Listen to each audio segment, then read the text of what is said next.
I'm about to hear these niggas talking shit about my internet. Oh, you already know. They're gonna be on your head.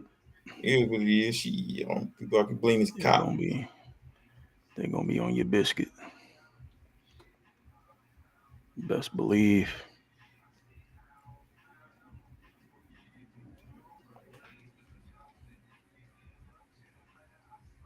And how good do you think Barry Sanders is? That's just a quick, just ask him. How good do I think Barry Sanders is? Yeah, that's not even my question. That's just I'm just asking you I that. don't even know where to begin on answering that. That sounds crazy to even ask. Why? How good do I think? I think he's as good as you can fucking be as a running back. I think Just he gave you a combination of everything: speed, power, quickness, agility, vision. He didn't fumble often, so he gave you ball security. Uh, shit, man. I mean, I know he had a lot of negative yards, but I feel like that's because of the offensive line. If he had Dallas Cowboys line back in the day, he'd have had 100,000 all purpose, easy. that's So not yeah, necessary. man, I think he That's not necessarily true at the same time though. it's what's not true. Him having that line. If he had that line, he had those yards. The only reason why I say that though is because then the quarterback play may be better for them to go to the receivers more if they got more time to throw the ball. What receivers? I'm Name just saying. I mean, shit. I don't know them receivers. name one receiver outside of Herman Moore during that time he played. You can't. That's the only receiver they ever had. Again, I It ain't saying. I'm not saying whether the nigga is, was rational. good. Trav, Tone, Big Tone was good. Trav was good. Was good. Oh, that nigga talking shit already. They ain't had no receivers, bro. I don't know. They ain't had nobody to throw to. They didn't have a quarterback. Even if they did have receivers, they didn't even have a quarterback. Okay, So then. So that mean the ball was in his hand, then gonna be in his hand majority of the time, right? okay. So what you mean? He got those yards by default because he got a lot of carries? I'm just saying. So if you have a quarterback, you have other people. Then you know, I don't know, I just I'm Was good, Kodo. just just what's good evening, sister. So just it's me, aka number one fan. So what you saying? Nothing. I was just actually. You ain't you. The only reason why I asked that, the reason behind it was because, and I know you're gonna say, "Oh, well, I don't give a fuck what he said," because that's pretty much what Barry said too. You know what I'm saying? Skip Bayless said he overrated, so I was just curious on. Yeah, okay, I knew you was gonna go there again, though. I mean, Nigga, Skip Bayless is overrated as a fucking journalist or whatever you want to categorize him. He's overrated. how can you be Shit. overrated in that category? Skip fucking How can you Bayless, be good overrated in that lord. category? How can you be overrated? Hmm.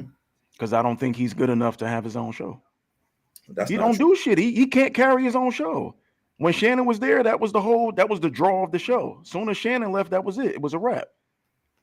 He had to go get uh Richard Sherman. Who else did he get on there? I Michael dis- Irvin. I Who thoroughly else did he disagree with get? that. I thoroughly He had disagree to get a with whole that. bunch of other I cast of characters to I keep the disagree with show that going. He statement. couldn't do it by himself. He just. I mean, because Skip is trash, bro. it's a He's show terrible. that devolve that needs two people. Say it It's not again. a one person show. Hold on. Say it again. That show needs two people. It's not a one person show. I understand that. Okay, then. So what you mean? Well, he had to go get other people. That's a part of But the show. You have to even have. with Skip and Shannon, everybody watched that show because of Shannon Sharp, not That's not Skip true. Bayless. Let's That's be not honest. true. Shannon just made that show better. But that's not. You just But proved my look, point. but before that, so he was when he was with on ESPN. He made the show. It's just when he left ESPN, he got the best person who he felt was the best person, Okay. and he just let him be because he didn't keep them all balled up. So I mean, Okay. a lot of that has to go to Skip Bayless. Skip Bayless made that nigga who he is today. I disagree. I know you do. I That's why disagree. that's why Stephen And A. that's why and Shannon Stephen A. got always say yeah it again. yeah. All that is because of Skip. That white man No, I gave them niggas disagree. that platform. I I know. disagree. I Who's know. watching his show now? Who's watching the Skip Bayless show? What is it? Undisputed? Who's watching Undisputed You now? can't say who's watching it just because you don't watch it. You didn't even watch it when Shannon Sharp was on there. At least I watched the clips. Oh, And the only reason I watched the clips was because of Shannon. I wasn't watching for Skip's takes. I didn't care nothing about his takes. He was saying some ridiculous shit. bro, everybody. I never watched that show for him. Everybody say ridiculous shit when you have your own microphone. Melanin deficient. Say it again. Everybody makes stupid takes when you got your own microphone. Nah, bro. Nah, because Shannon Sharp make dumbass takes too. Stephen A. make dumbass takes not too. At the rate, not at the rate that Skip does. They all make dumbass takes, so don't say that. They all make dumbass takes. Kodo says you hate Shannon, which I know you do. So that's where this is coming from. Bro, we talked about this the other day. I don't hate him. You dislike him. You highly dislike him. Let's just say that. Here's hate, and then this is this is how you feel. It's right underneath. It's right here. Let me get my shit off with this question though, real quick. And you think Barry good? That wasn't my question though. That I just actually. That wasn't your question. Oh, you just. Oh, okay. Timeline. That wasn't the question.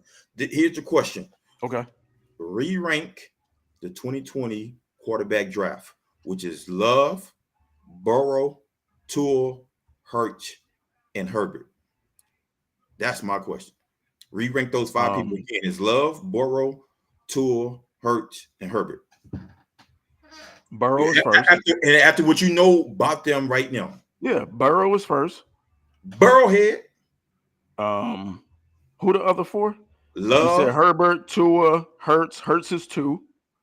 Hurts is 2. It's Burrow, Hurts, and then you gave me Herbert. Who else? Tua and Love. Ooh, I'm gonna go Love at 3. I'm going Herbert 4, Tua 5. That's my 5. Okay. Out of that class. Burrow is 1 hands down. Hurts is 2. They both been to a Super Bowl, so I felt like they. Here's my only pushback, and it's hard to go against Burrow being number 1. I get it. Right. He's. Come on. but here's the thing though with Burrow. What's He's been in the league 5 years, and he's only played 2 seasons. The other 3 he's been hurt. I don't care when he played though. He the man. Very injury prone, mother. That's cool. That's cool. So you want somebody that's injury prone? Fam, you asked me. No, I know that's not the question. H. You asked me a question. I answered your question. Gave me your list, and then I just kept it going. You want to bring in injuries and all this other bullshit? Stop it right there. Say it again. I had to stop it right there after I asked you my question. No, but I answered your question. Okay. If you want to advance the conversation, that's separate from what I told you. That's what I was doing. Oh, I was advancing. Okay. That's what I was doing. I ain't know I had to stop. My bad. Let me know. Shit, talk to me. Oh man. All right, man. So that was your question? Yeah, that was you just want the top 5. I just wanted out of that class. Yep. Just wanted to see how. No, it wasn't. That's the top 5. I just wanted you to rank those 5. Oh, they came out their class. That's all it was. You gave me your list. Okay. All right. How many we got in here? We down to 4. We was up to like 6. Yeah, I just got one more real quick. So you got a quick one. Okay. Why would you put Herbert over Tua? Why would I put Herbert over Tua? Yeah. I feel like Herbert is the better quarterback. The stronger arm. He makes better decisions. He's more accurate than Tua, in my opinion. So we both can agree he's had a better team than Miami all the years he's been in the league, correct? We can agree on that. With the exception of the last 2 years. I think Miami's offense was better. I said team. I didn't say offense, so I just said a team. That's all I want to know. I just said a team. Team. If you want to add defense, yeah. Okay. Yeah. And how many times has he Hold on. No. What are we talking about? On paper? Sure, on paper. On paper, San Diego. I'm still calling them San Diego. On paper, the Chargers have the better roster. Gotcha. On the field, and as far as statistically, production, and all that, it's Miami. Okay. Especially this year, with what they added to the team. How many times has Herbert been to the playoffs? Do you know, or you don't know off the top of your head? Once, I think. Okay. And how many times you think Tua been? I want to say this was his second year. Second or third? Last year was their first? Kodo, is this Mm, y'all second or third year? If yeah, he's I don't know still if this was I think this was their second year. okay. I don't think they made the playoffs without Tariq being there. Hey, so last year was that the year that Tua had those head injuries? He said they didn't make it. Yeah, it was last season. He Okay, had the concussions. okay. So yeah, So this was his first year making the playoffs. but as a team, so it was a second year. Okay. Mm-hmm. Oh, okay. Gotcha. All right, man. Let's go ahead. And get into it. Let's get into it. It's on Let's you. get started.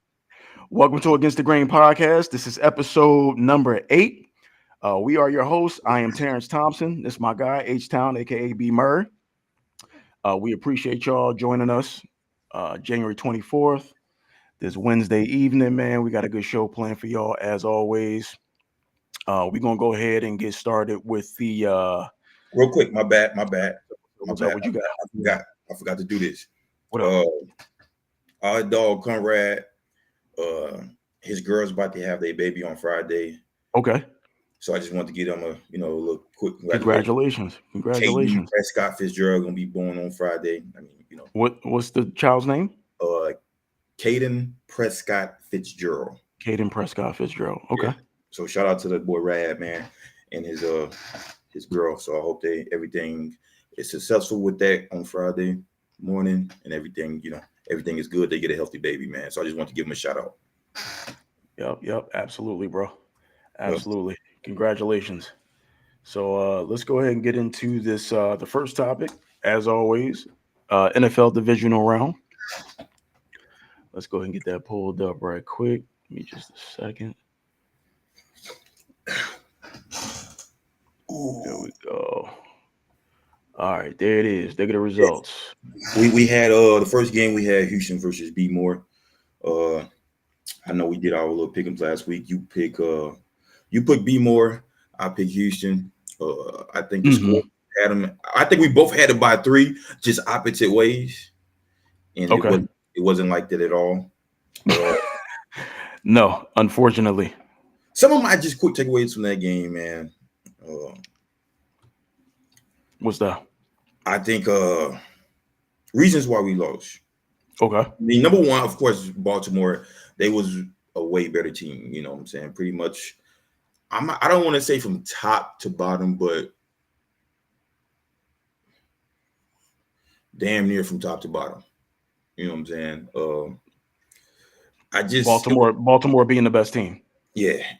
Okay. Overall, I'm just saying how they stacked against us. Okay.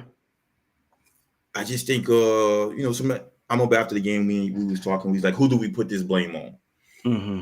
And we couldn't really find a person. And so after me thinking and rewatching everything, I had to go with the OC. OC for Houston? Yeah, OC for Houston. Okay. One of the main reasons is because right now he's so focused on getting a head coaching job, and I get that. Mm-hmm. But when you're in the playoffs, bro, I think you got to be all the way locked in. It's just if you go and take job interviews in the middle of a big week when you're going against the best team in the league, dog, your mind is focused somewhere else. You know what I'm saying? You writing your shit down for your interview. This what I'm gonna say. This what I'm gonna produce. You know what I'm saying? Your mind is not 100% focused on the game. You're not locked in. Right. So then you come around to the game time. We getting blitz every play, and you're not making adjustments. You don't make adjustments because the game was close in the first half. Yeah, close in the first half. So our DC did his job, which is D'Amico Ryan. He did his job, right? For the most part. I mean, shit. It was 10-10. Yeah. So he did his job. I was a little worried. I'm not gonna lie. I was a little worried. I mean, when you look at this shit though, dog, like fam, like, and even if you go to the stats. Lamar, as far as throwing the ball, Lamar did not outplay CJ. As far as throwing the ball, no, absolutely he did not outplay him, bro. I just think he ran the ball 14 times. Mm-hmm. We had 38 yards rushing, 2.7 attempts, bro. Like y'all had 38 total yards rushing. 38 total yards rushes on 14 attempts, and it was an average of 2.7 yards per game. You remember what I said last week? I mean, you said a lot of shit last week. No, I said. So you gotta Okay. When you get a chance, go back and watch. And I said, y'all gonna be in trouble if y'all can't run the ball. Okay, yep, I remember It's that. a wrap. I remember that. That was one of the key things. That was the X factor for me in that game. If I you agree. cannot run the ball, if you can't establish the run, it's over because that sets up CJ Stroud. So if you become one dimensional and just throwing the ball, of course I'm gonna blitz you. Of course I'm gonna bring pressure. I know you can't run. All right, So yeah, the game becomes easy as a defensive so coordinator. if you know that as a person who sits on the couch, wow, she don't know that as like this is the game. This is where I'm going to make my adjustments. That's a great question. So and you want to go be a head coach for the worst team in the league because he interviewed for the Panthers. So Carolina. How the fuck is you? How's you gonna make old boy better? What's little Bryce Young? Bryce Young. How you? What the fuck you gonna do over there with less talent? Like, come on, fam. They just want that bag, bro. They just that's the bag. That's all it is. I ain't like that shit, dog. And if we had too many penalties. We had 11 for 70 yards. And that was strictly on offense. Yeah, you can't have that. You know what I'm saying? Because they blitzing, so our old linemen jumping. Like, come on, like, they trying to get back. Yeah, bro, we gotta. They trying to get a quick jump off the line. Here's the crazy thing, though. They didn't have no sacks against us, though. Yeah, they have no sacks against us, bro. CJ didn't. It was no fumbles. It was no turnovers. Dog, the game was. If you go look at the stats, the game was even. It's just Lamar. Yeah. Baltimore made plays when it counted, man. He said that he went in the locker room. He did a lot of cussing and he made his adjustments. And one thing I would say about Lamar though is I don't like this whole thing that he's doing where he's not doing what got him there, which is running the ball a lot. It was a lot of chances he could have ran against us, bro. He ain't do that shit. Like, and do what got you to the NFL. Don't change for people saying, oh, you ain't a pocket passer, all that shit. Nah, stick with running that motherfucker too, dog. Shit, like he picked his spots. He had the one long run on y'all, and then a couple other runs when the pocket broke down, and he didn't have a choice but to run. And then they had a couple call runs as well. But I agree with you on that. Going forward, especially against Kansas City's defense, he's definitely going to have to use his legs more, man. So yeah, that was all my takes on. I just wish, man, I want OSU to be more prepared, more focused. I'm not saying I get he was still focused, but we didn't have this 100% focus. You know what I'm saying? Yeah, it's different, bro. You know what I'm saying? We probably had about 80%. When you're interviewing for a head coaching job that he's never had, you really, you know what I'm saying? Like his mind was both. You know what I'm saying? It's like I want to win, but I want to, be prepared for this interview. You know what I'm saying? Right. Yeah. And I think this is the first time even being a motherfucking OC because he used to be under Shanahan and he wanted to be a OC and they was like, nah, stick to. I think they had him at some type of. I can't remember his job duty at that time, but you know what I'm saying? Like this was your first OC job, bro, and you did good. I think you fucked up at the first time. Not saying we probably would have still lost, but I just wanted you 100%. Who the fuck is that saying that? Kodo. Do I hate black quarterbacks? He said it pains you to give Lamar love. Is the thing. True? Let me Does it hurt to give him love? So let me make this quick. Okay. I do not hate black quarterbacks. I wouldn't want to play with a black scrambling quarterback. That's the thing. Hold on. You're speaking from the perspective of a wide receiver, right? Yes. I would not want to play with him. Okay, now why wouldn't you want to play with someone that is similar to Lamar Jackson? Because if I hit a slant, the ball ain't gonna be there. Every route was a break off route, and it ain't that was the first route. It's gonna be something that you break off of. And I wouldn't like that as a receiver, nigga. If I come off a motherfucker, come back, a hitch, whatever, a slant, nigga, whatever the fuck I do, nigga, I want that bitch to be humming and coming. You feel me? But I don't. You know, so you telling me you've never seen him throw the ball where it's just first read, slant, bam, or a 10-yard dig, bam, quick out, speed out, come back. It's not that I never seen it. It's not that I never seen it, but is it consistent? I feel like it is. I feel like it's consistent enough for them to be successful. I know you feel like that because you love him. But there's a reason why. It's not just because of his athletic ability. No, normally if a team beat my team, I'm going to dislike them. I'm rooting for Lamar to go all the way, mainly because he's a black quarterback. There has been black quarterbacks that's won since old boy from Washington. I can't think of his name. Way back. Doug Williams is his name. So I get You Pat talking about Mahomes, Pat Mahomes? I get Pat Mahomes and Russ have won Super Bowls, but they are not, they are not full-blooded niggas. So I'm rooting for my dog Lamar. I want him to be the first full-blooded nigga. You feel me? Like a nigga. You know what I'm saying? He being a motherfucking person with his hair all fucked up. I want a nigga like that to win. So I'm rooting for him the rest of the way. Him and Harbaugh. So as a spectator, you support Lamar 100%, but as a player, you wouldn't be able to get behind that. That's what I'm hearing from you. That's exactly what what you mean. Okay. Oh man. You got anything else to add, man, on that game? Or are we done on that one? We done with them, you know what I'm saying? We'll be back next year though, baby. We'll be back next year. Oh, y'all for sure gonna be back. We'll be back next year. That's hey, as long as everybody healthy, CJ Stroud, Tank Dell come back healthy, Nico Collins, Schultz, Singletary. Schultz. Oh, I don't know about Schultz. That nigga was dropping them. He on Dalton cuff. Schultz. We gonna put that nigga. We gonna put that nigga on. He on a cuff. We probably go with y'all with the old boy from the U. I'm gonna go up. We probably go with my boy. What's his last? John. What was number 9 from Reverend Jordan. Yeah. We probably go with him, dog. Cause that nigga Schultz been he was dropping some crucial ones, dog. You know what I'm saying? Yeah. We need a better tight end, a more younger athletic tight end. That's Reverend Jordan. I get it, but he's you really can't see his ability because of Dalton Schultz. Dalton Schultz is the guy. I get it. So that's why you haven't really been able to see him shine. But he can go get it, bro. Trust me.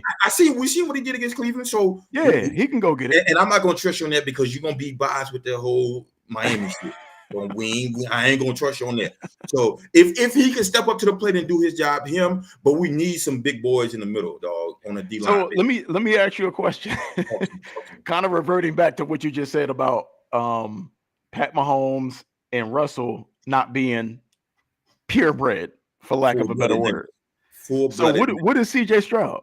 Oh, who said? Oh, Cotto said that. Okay, he put the eyes. What is CJ? CJ is a.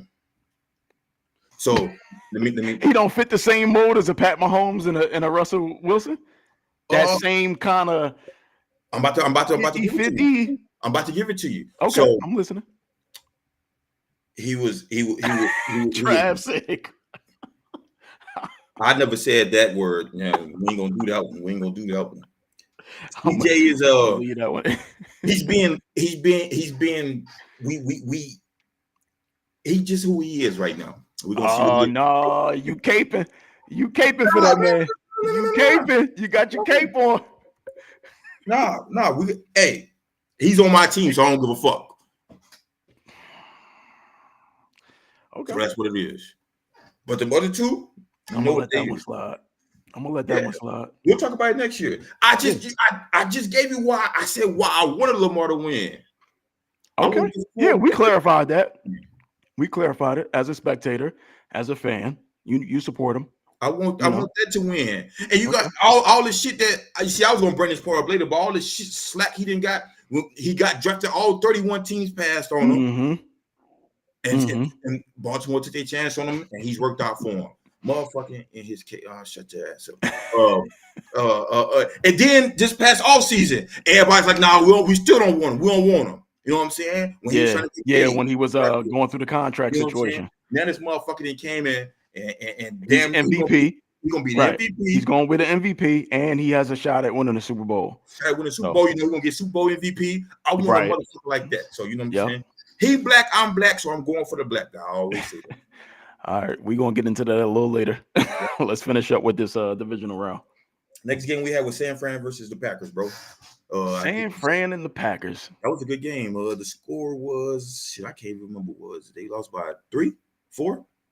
Yeah, I believe so. Yeah. I had the score, but I can't remember. But whatever it was, what was your takeaways from that game? Oh man, so like you said, it was a good game. It was back and forth. Love was doing his thing, for at first it wasn't back and forth though. It was kind of just Love was doing his thing. Love was doing his thing. Let's just be honest. I told you what he was going to do. He came out doing that for the first quarter, second quarter, and half of the third. Somewhere along the line, things changed. I don't know what happened. Jordan Love And when I look at him and I watch him play, bro, he remind me a lot of Aaron Rodgers. A lot of the same mannerisms as far as throwing the ball, hanging in the pocket, throwing off his back foot, throwing off of like an unbalanced platform. Like he got a strong enough arm to where he could do that and still be on target. So when I look at him and I watch him, I see a lot of, Aaron Rodgers in him. I feel like he makes better decisions than Aaron did for the most part. And I think he's going to have a really good career, man. If Green Bay keep that core and they build around that and give him a good defense, I think Green Bay going to be a problem. You don't think he got a good defense right now? They could be better. But you don't think they're a good defense? They're good, but I think they still got some. They need to get a top pass rusher. And not saying top as in like a big name, just somebody that's going to come into the league and establish themselves as one of the top pass rushers, such as like a Micah Parsons. He came in, he became a dog. Don't mention that name. Come on, I'm just saying. Myles Garrett, Nick Bosa, like TJ Watt. None of them three you just said. Everybody know their name, okay? They've established themselves as top pass rushers in the league, whether you like it or not. You can argue it all you want. However, there was one particular play that for the life of me, bro, it's not going to sit right with me. I think I lost sleep behind this. When you said, is this right when you tweeted or not tweeted, but Facebook? Yeah, I posted something on Facebook. I said this shit is rigged. I'm paraphrasing here. I don't know my exact post. I said this shit is rigged. There's no way he would attempt to make a throw like that. He hasn't done that all year.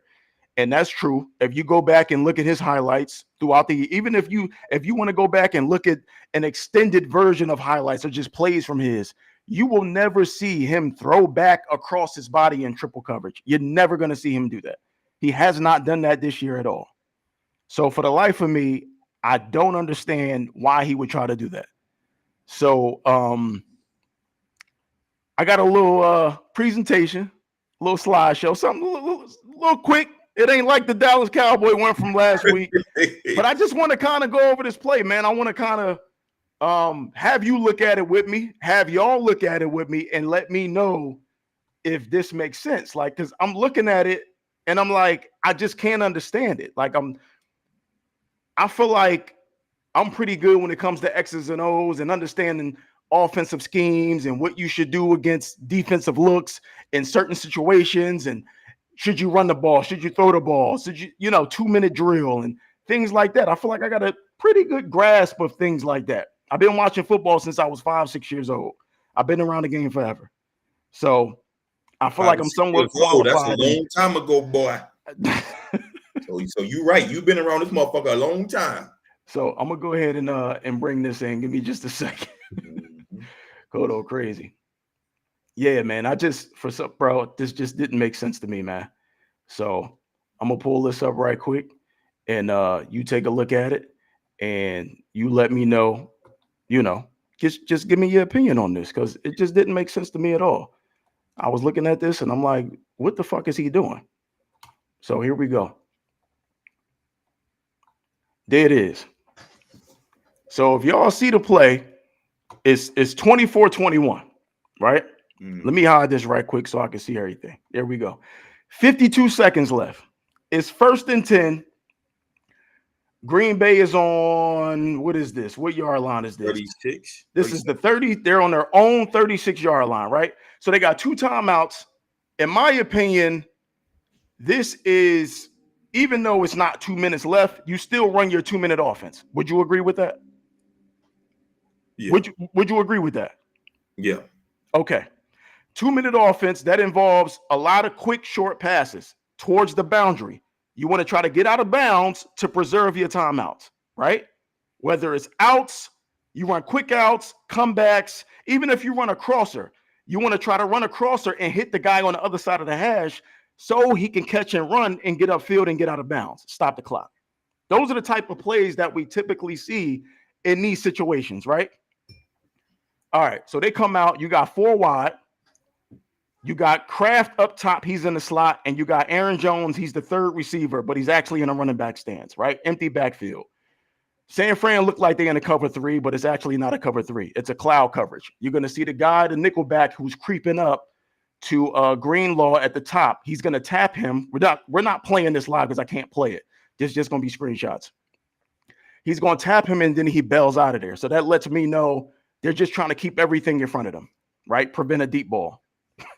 For some reason, Green Bay played right into the coverage. I have no idea why. They ran 3 verticals. So the 2 receivers at the bottom, they ran straight down the field, and the receiver up top ran straight down the field. All right. So you see it right here. 2 receivers at the bottom is full speed down the field. Receiver at the top, same shit. Full speed down the field. Jordan Love actually takes a 7-step drop. Remember, this is 2-minute offense. This ball should be coming out quick. It should be 1 hitch gone. 3 steps max. The ball should be out of his hand, right? Mm-hmm. Next shot here. We got Tucker Kraft. He chips this guy at the top and releases. So right now you can actually get the ball to him right now. I think that should be his first read, and he should be able to get out of bounds. Now, the reason I circled down here, this is Aaron Jones, bro. He's trying to block Nick Bosa damn near from behind. I'm going to show you the next slide. And that's Nick Bosa right there. Aaron Jones is still going towards him. Doesn't make any sense. Why not leak out and be a check down? He had plenty of yards in front of you. I'm about to show you the next slide. Bam. Look at all this fucking grass in front of him. You see the blue line, that's the line of scrimmage. You see the line of gain, that's the yellow line. Bro, what the fuck? There's no receivers in sight. Only Kraft at the top of the screen. He's not going to throw it to him because he's rolling to his right. That's a hard throw to make. All the receivers are out of the screen. Everybody done ran down the field like it's a fucking Hail Mary. This shit doesn't make it makes no sense. You would never call this play in this situation. Go to the next slide. He throws the shit back across his body. Triple coverage, interception, ball game. I don't understand it, bro. I don't get it, man. So I would say, based off that slide, some of the takeaways I take away from it. The both outside receivers, what is his name? Jordan Love? Is that his name?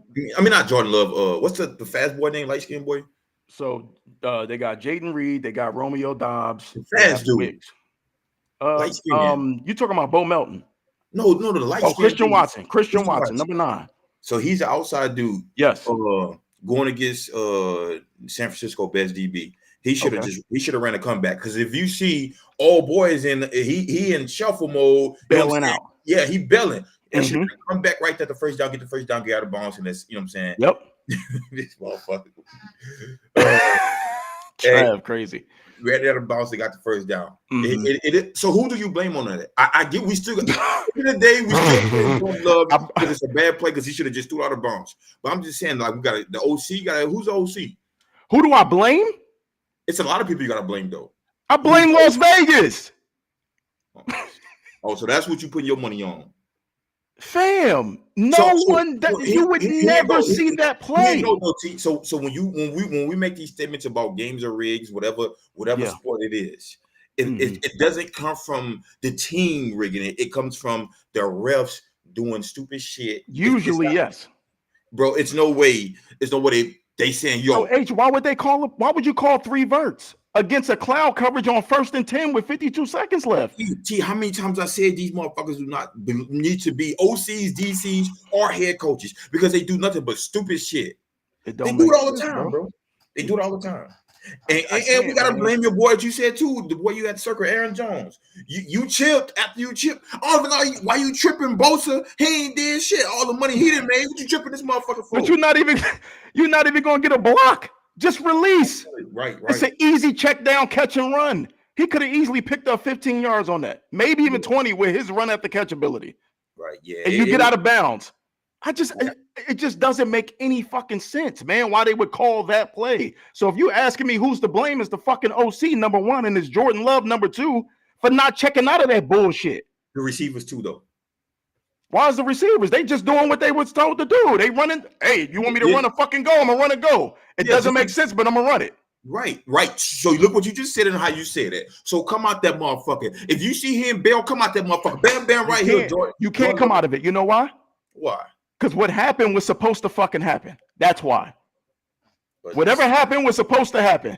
Him rolling to his right. You can't tell me he didn't see 3 fucking defenders around that receiver. There's no way in hell he looked downfield and said, "Oh, my guy is open. Let me go ahead and throw this bullshit up." When you have a great arm, sometimes you believe in your arm more than you're gonna believe in everybody else. Okay. So you can believe in that bullshit all you want. I'm not buying it. So I do agree with you. Sometimes shit is rigged. A lot of the times it's rigged because I felt on that one play when Christian McCaffrey on his last touchdown in long one, pretty much called game. Okay. It was a delay of game.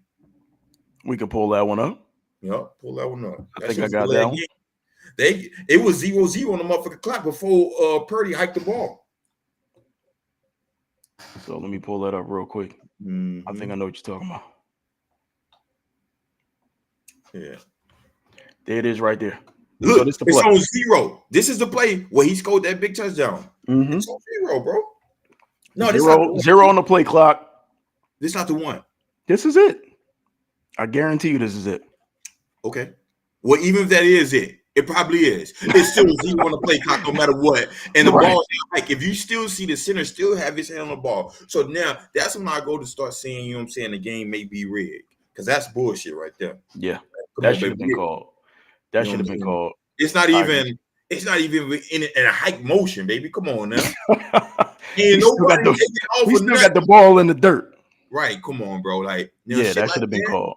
And that was on a big play for them. That kind of like changed the game. Yeah, he broke this one. You know what I'm saying? Like shit like that, dog. Mm-hmm. Shit like that shit need to be called. So that's when I start agreeing with you with the NFL rig.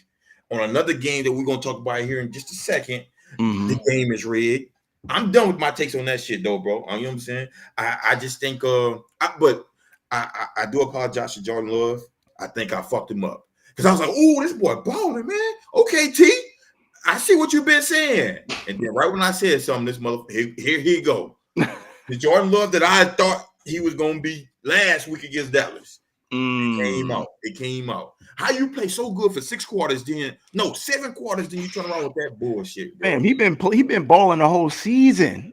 It's not just 6 quarters. He been going crazy. My God. I don't know what he is.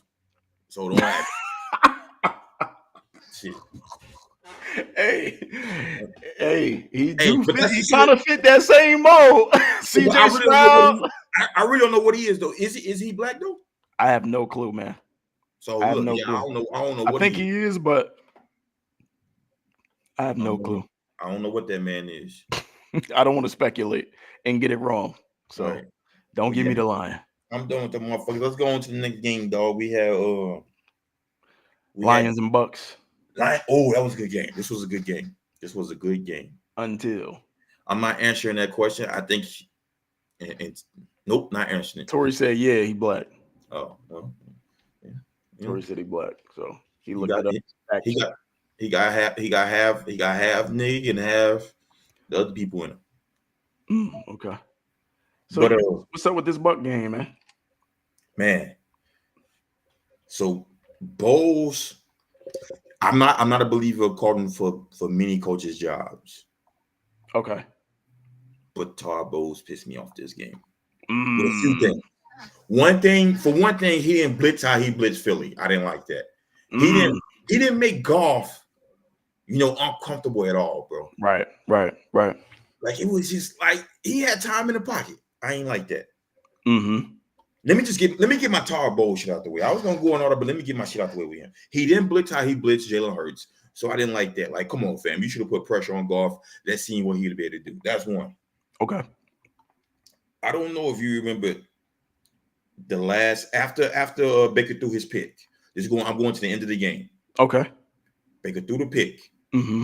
I think it's like a minute and 53 seconds left. Okay. Tampa Bay had how many timeouts left? Ooh. They had one timeout left, fam. Yes. Detroit nailed the ball. Now it's 3rd and 13, fam. 3rd and 13. And it was a minute and 3 on the clock with one timeout. No. It was 38 seconds left in the game. But on third and this was when they fourth down. When it was third down, I watched it earlier. When it was third down, it was 1:03 left. Right. They So then timeout. Yeah. Right. No. Take that back. So you're right about the third down. So then when they got to fourth down, but they never called timeout. If they called timeout, would it on fourth down, bro? Would it still be? So look, when the game was over, everybody came to the field with 38 seconds left. Right. It's fourth down. Why don't you call a timeout? He should have called the timeout on third down. No. He did it right. It was played right though. So now it's fourth down and 12. You know what he do? He walks on the field. Everybody walk on the field. The game over. Why don't it's look? This one is 38 seconds left, bro. It's 4th and 12 or 4th and 13. It was 12. 4th and 12. You still have a timeout left. He comes in the press conference and this motherfucker gonna say, "Hey, they was in field goal range. I knew he was gonna hit it, so I didn't. I just decided to finish." What, fam? Hold up. Wow. So then, as an owner, you telling me that you gave up on the team, you gave up on your players, fam. If it's 4th and 12, this is what you do. You call the timeout. It's 38 seconds left. You never know what happened. Let's say, for instance, you kick the field goal and it gets blocked. You run it back for a touchdown. You get two more field goals. Now we may go into overtime. We've seen crazy. So much shit can happen. Yeah, we've seen crazier shit happen. Right. You see what Diggs do when he played for the Vikings. Yeah. Like anything, the dude could have missed the field goal, and you got the ball on right there. Yep. Fam, you gave up. Gave it up. Dog, if I'm the owner, he's out of there. I'm firing that nigga on the spot. He's not getting on my fucking plane. I'm gonna buy his ass a fucking ticket back to Tampa Bay, commercial. Put his ass on the 36th row in the middle seat for giving up on the team, bro. You flying back, don't come back to the office, don't come back to the facility. I'm gonna box your shit up and send it to your goddamn house, nigga. You gonna do him like how ASU did Herman? Yeah, they was waiting for his ass under the fucking goalpost. That was some whole ass shit, fam. You gave up, bro. You did not like finish the game, fam. I didn't like that, bro. That was trash. Even before that, dog. So look, it's 4 or 5 minutes left. When Mike Evans scored that touchdown, like for them to bring it from within 14 it's down to 7. Yeah. Well, it went to 8 because it was an 8-point game. Yeah, I get you. Like I understand it a little bit, but then this is why I think NFL is rigged. Nigga, you're down 14. Oh, that was rigged. Why? I didn't say. I said sometimes. That was rigged. Okay. Why would you go for the motherfucking 2? Nigga, he fucked up with that. First of all, he shouldn't have went for 2, and second of all, that was a pass interference that they didn't fucking call. The DB didn't get his head around, bro. I get it. He was face guarding all on the receiver. But Mike Evans got to come back to the ball. That's the He do, but it's still PI to me. I get it, but I'm glad they didn't call that in that time, bro, fam. Because DBs are already fucked up from when the ball said height. You already in a fucked up position. You know what I'm saying? Right. You got to try to, mirror this motherfucker, whichever way he go. I'm glad they let that shit ride. But if Mike Evans would have came back to the ball, it would have been a PI. But still, why the fuck is you going for 2? Come on, bro. Shouldn't have did that. Like just bad, like fam. Yeah, it's just horrible coaching, bro. Horrible, and that's the thing. Like I said, I can't. It's difficult for me to believe that these coaches are making conscious decisions to make these like fucking dumbass the play calling across the league is fucking terrible. Fam. The situational play calling, not just the play calling in general. It's the situational play calling, the shit that they're calling in certain situations, and you're like, what the fuck are you doing? Why would you call that? Do you not see what the down and distance is? Do you not see how many timeouts you have left? Do you not see how much fucking time is left on the clock? What the fuck are you doing? None of this shit makes sense. So then what would have happened if they didn't get to 2? Let's say, for instance, they would have scored on that one drive before Baker threw the pick. Now you then put more pressure on these niggas to try to get to 2. Let's fight for OT, nigga. See what happened then, bro. Trust in your D. Like, bro, sometimes, motherfucker, I know these DCs wanna come. DCs and OCs wanna come be a leader and like fuck. I want to be a head coach, and some niggas ain't built for it. You need to just everybody not everybody not what you do good, and that's calling defense, bro. He was not head coach material, especially that game showed. And I don't like calling for coaches' jobs, especially a black man. But his ass got to get up out of there, fam. You gonna call that timeout, bro? And you gonna say, man, I knew they was gonna make the field goal. Like what, nigga? Did you just not see Buffalo fucking miss the field goal? What the fuck was you talking about, bro? In a world where extra points are not even guaranteed, bro. You get up there and say that? That's crazy. It's extra points left and right, literally. Motherfucking, what's the Packers coach name? He talking about he prayed when his kicker kicked. Matt LaFleur. And then he said, "Oh, I got to clarify my statement. It was taken out of context. Get the fuck out of here, bro. You know what you said, fam. Stop it." Yeah, Bo's got to get up out of there, bro. I don't like that, fam. I don't like that, bro. That's terrible. You're not. He's not built to be a head coach. I'm not saying he's a good defensive coach, but head coaching, he made too many bad mistakes in that game. Stick to calling fucking defense, nigga, and that's it, nigga. Let somebody else be the lead, dog. Yeah, I agree. I agree, man. Like you said, everybody not built for that shit. Everybody not qualified to be a head coach. If you specialize in defense, fucking do that, man, and be the best at it. You know what I mean? Hopefully, we'll see what happens with them next year if they still retain him and keep him on board as the head coach. Hopefully, he learned from that shit. And if they in the same situation, we'll see if he has actually learned from it. If not, hey, man, it's time to move on. It's time to move on. But it's time for us to move on as well. So we're going to go ahead and go to the next game. Bills against KC. We got, yep. Which, would you say this was the best game of the weekend? Or would you put that on, I wouldn't say Detroit and Buccaneers. I feel like for 3 quarters, that game was trash. It didn't get interesting until the 4th quarter, for me personally. I feel you. Yeah, it was. I mean, just because of the history of the matchups they've been having. So that's yes, absolutely. They got a nice little rivalry going on, even though KC been beating their ass. Right. Josh Allen can't get over the hump, but that's a whole nother topic for a whole nother day. Now with this game right here, bro. What you got for me? I ain't got too much. Besides the shit I put in the chat. This is what I would say though. I know a lot of motherfuckers blame Diggs. I get it. So people are blaming Stephon Diggs for this loss. Is that what you're telling me? They are. They hanging this on his head. And I do get he dropped the big he dropped the deep ball.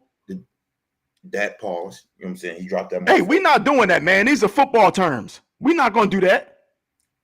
Okay, so make sure. This shit cultural, bro. We can't do that. Make sure. I'm not making sure shit. This is within context. We talking about football. All right. He dropped the fucking deep ball. God damn it. We're not doing that shit. But yeah, go ahead. He dropped that bitch, yep. So here's my take. Before I get on Diggs, I'm gonna get on Diggs. So and he dropped a little. Pause that. If you want to pause shit, pause that. And then you just said which one is it? I'm just saying that's why I said. That's right. But you can pause shit all fucking day. You ever listen to the damn commentators during the game? They say suspect shit all game. You can just pause all fucking game. And a lot of the black motherfuckers will be saying pause. That shit. Come on, man. We can't do that when it comes to football, bro. We got to keep that. You know what I'm saying? I got you. Okay. I think with Diggs is, I think he got fucked. Once Ken Dorsey got fired. Bro, what the fuck you laughing for? Go ahead, bro. Go ahead. I just think he got fucked. Once Ken Dorsey got fired, the new OC came in and realized. I ain't gonna say he came in, but he realized we have to dummy the offense down for Josh Allen, and it screwed Diggs on the back half. Before that, bro, Diggs was having 10 plus catches, 120, 130, 140 yards before your man got fired, Ken Dorsey. Yep. But because they see, the dude's like, fuck it, we got to get this nigga. So now it changes Diggs' offensive style. Now he got to be running 2-yard hitch and catching the ball. He's doing reverses and all that shit. He hasn't been playing. He hasn't had a go ball, a 9-ball, nigga, since Ken Dorsey got fired. Yeah. So it's just not in his nature anymore. I get that that's an excuse. But that's just what his game plan. They took it out of his game. Now the game went online because old boy fucking up. Now let's go back to the 9 routes. No, nigga, let's keep doing the same shit we've been doing.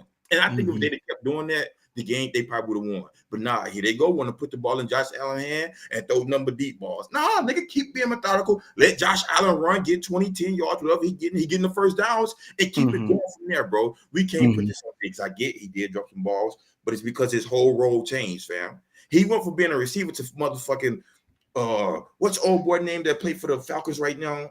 He done been on every team. He's like a specialist. They bring him in for everything. Cordero Patterson. Cordero, that's what they turned him into, fam. He wasn't a receiver no more, fam. Like, come on, bro.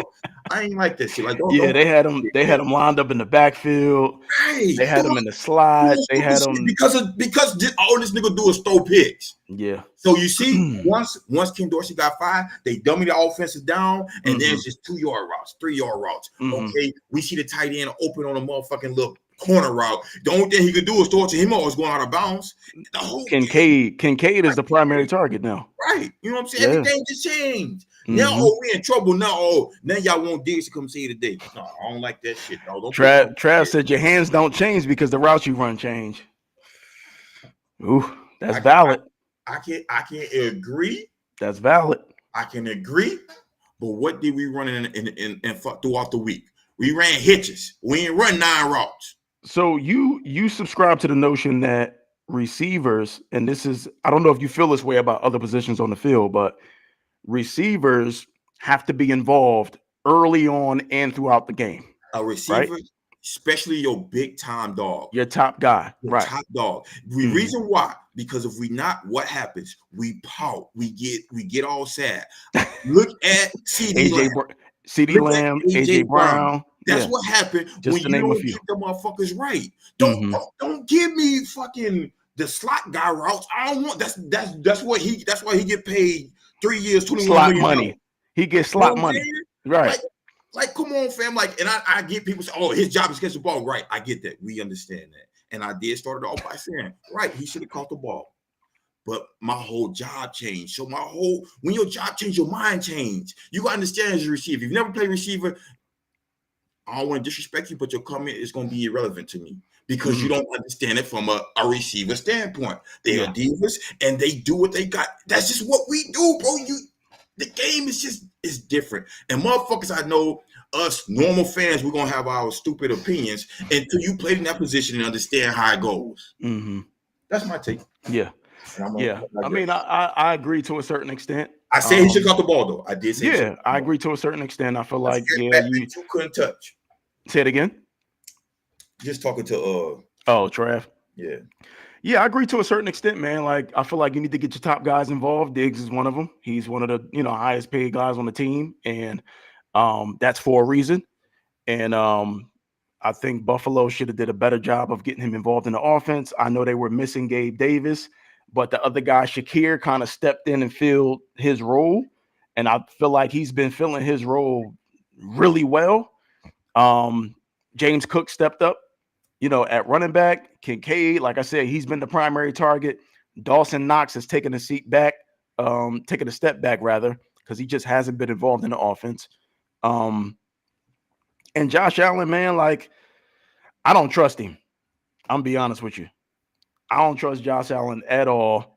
I just feel like that last throw he did where he had Diggs wide open on the crosser. Let me interrupt you real quick. What's up? Let me just respond to the audience. Mr. Travis Nathaniel, have you ever played receiver before? And it's not disrespectful. I'm asking a serious question. Well, you don't know if he played receiver. Has he played receiver team? I'm gonna let that man answer that question. Okay. He can go ahead and answer that question.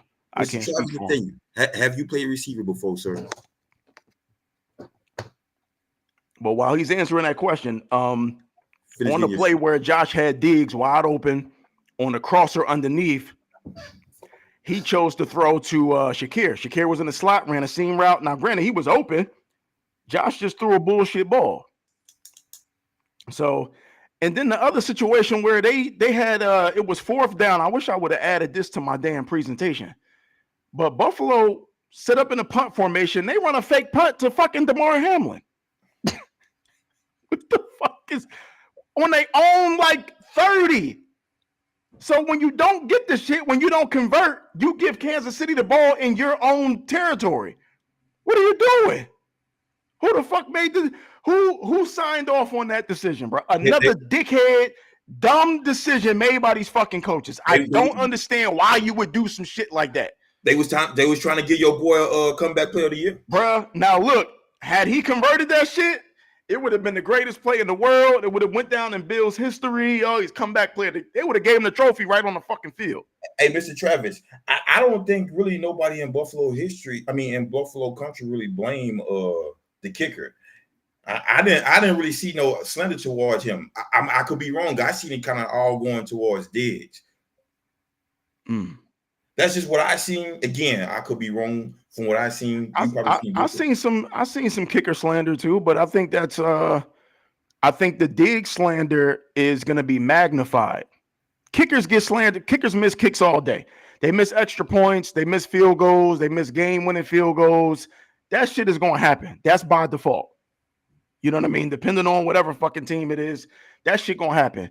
But when you got a big-time player that drops the ball on on what was supposed to be a big-time play at a key moment in the game, that's going to stick out more than a kicker missing a field goal because they expect Diggs to make that play because of who he is. A kicker missing a field goal, shit happens every fucking day. They feel like it shouldn't even come down to the kicker. So let me ask you this question, though, T. So pretty much he kind of wasn't involved in the offense pretty much throughout the game. Now, let me put you in Diggs' shoes and give your honest opinion. You probably going now you're not being involved throughout the whole game, which you normally the main guy, you've been the main guy. Now come fourth quarter, big play. I know it's hard to say, you know what I'm saying? But do you think there's a big chance that you could drop the ball if you haven't been engaged in the offense throughout the game? and answer that from a wide receiver standpoint, not a fan standpoint. We saying you haven't been in the game all day. And I get it's like, okay, now here's my chance. Or blah, blah, blah shit. I get all that. And I'm not saying that. Well, let's be clear about something. Let's not speak as if he wasn't involved at all, because that's false. He had targets throughout the game. He had chances to make big plays.